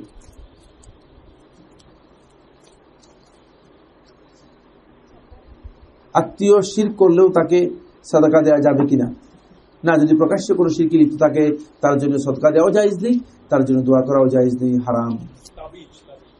না, তাহলে তাকে দেওয়া যাবে।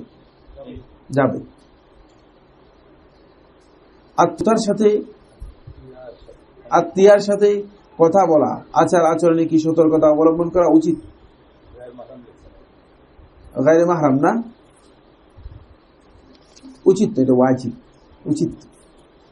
গায়রে মাহরাম যদি হয়ে থাকে তার সাথে মূলত সতর্কতা অবলম্বন করা উচিত নয়, এটা ওয়াজিব। কারণ হলো মানে এর মধ্যে ফিতনা তৈরি হয়ে যেতে পারে। শয়তান তো আপনার কাছে মানে রাসূলুল্লাহ সাল্লাল্লাহু আলাইহি ওয়াসাল্লাম বলে দিয়েছেন যে যদি মানে নারী এবং পুরুষ এভাবে একা কোথাও থাকে, তাহলে সেখানে কিন্তু থার্ড পারসনকে শয়তান এসে যায়। বুঝতে পেরেছে কিনা? সেটা এজন্য সতর্কতা সেখানে ওয়াজিব, সতর্কতা শুধু উচিত নয়, ওয়াজিব হয়ে যাবে। মসজিদের সুন্নাহ নফল সালাত আদায়রত অবস্থায় যদি ইকামত দিয়ে দেয়, তবে কি সুন্নাহ নফল সালাত ছেড়ে দিয়ে ফরজ সালাতের জন্য দাঁড়াবে? হ্যাঁ, তিনি সুন্নাহ থেকে ফরজ সালাতে অংশগ্রহণ করবে, নাকি সুন্নাহ নফল সালাত শেষ করে তারপর না। সুন্নাত নামাজের মধ্যে তিনি যদি থাকেন, তিনি সুন্নাহ ছেড়ে দিয়ে তিনি নফল ছেড়ে দিয়ে জামাতে অংশগ্রহণ করবেন। বিদেহী আত্মার শান্তি কামনা করা কতটা শরীয়ত সম্মত? তিনি প্রশ্ন করছেন, তিনি আরো ক্লিয়ার করেন। বুঝি নাই, প্রশ্ন করছেন কে? এখানে কেউ প্রশ্ন করছেন না বাহির থেকে প্রশ্ন করছে? হ্যাঁ, বিদেহী আত্মা বলতে কি বুঝাচ্ছেন?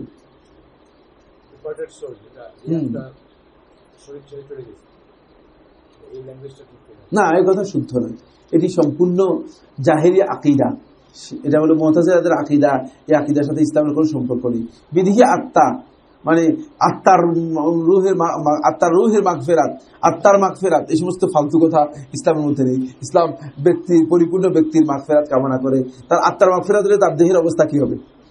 দেহের হালুয়া টাইট হয়ে যাবে, দেহ তো নষ্ট হয়ে যাবে পুরোটাই। আত্মার মাগফিরাত হলো, দেহের অবস্থা কি হবে? আত্মা এবং দেহ দুইটা মিলিয়ে সে মানুষ। সুতরাং আত্মাকে ভিন্ন করে এই কথা বলা ইসলামী শরীয়তে সম্পূর্ণ জায়েজ নেই। এটি একেবারে গলত কথা। এটি হিন্দুদের থেকে আমাদের মধ্যে এসেছে। আমরা হিন্দু ছিলাম না, তো এটা আমরা সেখান থেকে মোটামুটি নিয়ে আসছি আর কি। যেগুলো হিন্দুদের থেকে আসছে সেগুলোর মধ্যে এটা একটা, বুঝতে পেরেছি। যদি কিছু সংখ্যক হাজিকে কোনো হজ এজেন্সিতে দেওয়ার জন্য আমার হজ পালন করার জন্য ওই এজেন্সি কিছু কম টাকা নেয়,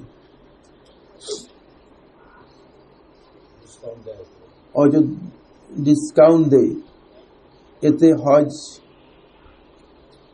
পালনে কোনো সমস্যা হবে কিনা? না, এটি হজ পালনের সমস্যা হবে না। তবে আপনি খেয়াল রাখতে হবে যে আপনি যেই মানে এটি যাতে হাজিদের হিসাবের উপর, মানে হাজিদের টাকার উপর না হয়, তাহলে হাজিদের উপর মানে এই বিষয়টি বার্ডেন হবে। মানে আপনি মনে করেন মানে এমন অঙ্ক হাজিদের থেকে ধরাই দিলেন যে হাজিদের থেকে অনেক টাকা অঙ্ক ধরাই দিলেন, আর মানে সে দেখলেন তাদেরকে যে সার্ভিস দিলেন সার্ভিস সেভাবে দিলেন না, তাহলে কিন্তু জায়েজ হবে না। সেটা মানে তাদেরকে সার্ভিস যেটা কমিটমেন্ট ঠিক রাখবেন তাদের, আর এর সাথে যদি আপনাকে মনে করেন যে তারা গ্রেস করে, সেটা তাদের জন্য না জায়েজ নয় এবং আপনার জন্য না জায়েজ করতে পারবে। শরীয়তের বাহিরেও শরীয়ত আছে। যারা আল্লাহ সুবহানাহু ওয়া তাআলার দিদার লাভ করেছে ইত্যাদি কথা বলে বুঝতে চায় যে তাদের শরীয়ত লাগে না, সে ব্যক্তির এই ধ্যান ধারণাকে ইসলাম না, এটা কুফরি কথা। ধ্যান ধারণা নয়, এটা কুফরি আকীদা। শরীয়তের বাইরে আর কোনো শরীয়ত নেই। শরীয়ত তো শরীয়ত, এর বাইরে আবার শরীয়ত কি জিনিস? তাহলে আর শরীয়ত কি হলো? সুতরাং এই ধরনের বক্তব্য যদি কেউ দিয়ে থাকেন, তিনি মূলত একটা কুফরি আকীদার মধ্যে রয়েছেন। শরীয়তের বাইরে কোনো শরীয়ত নেই।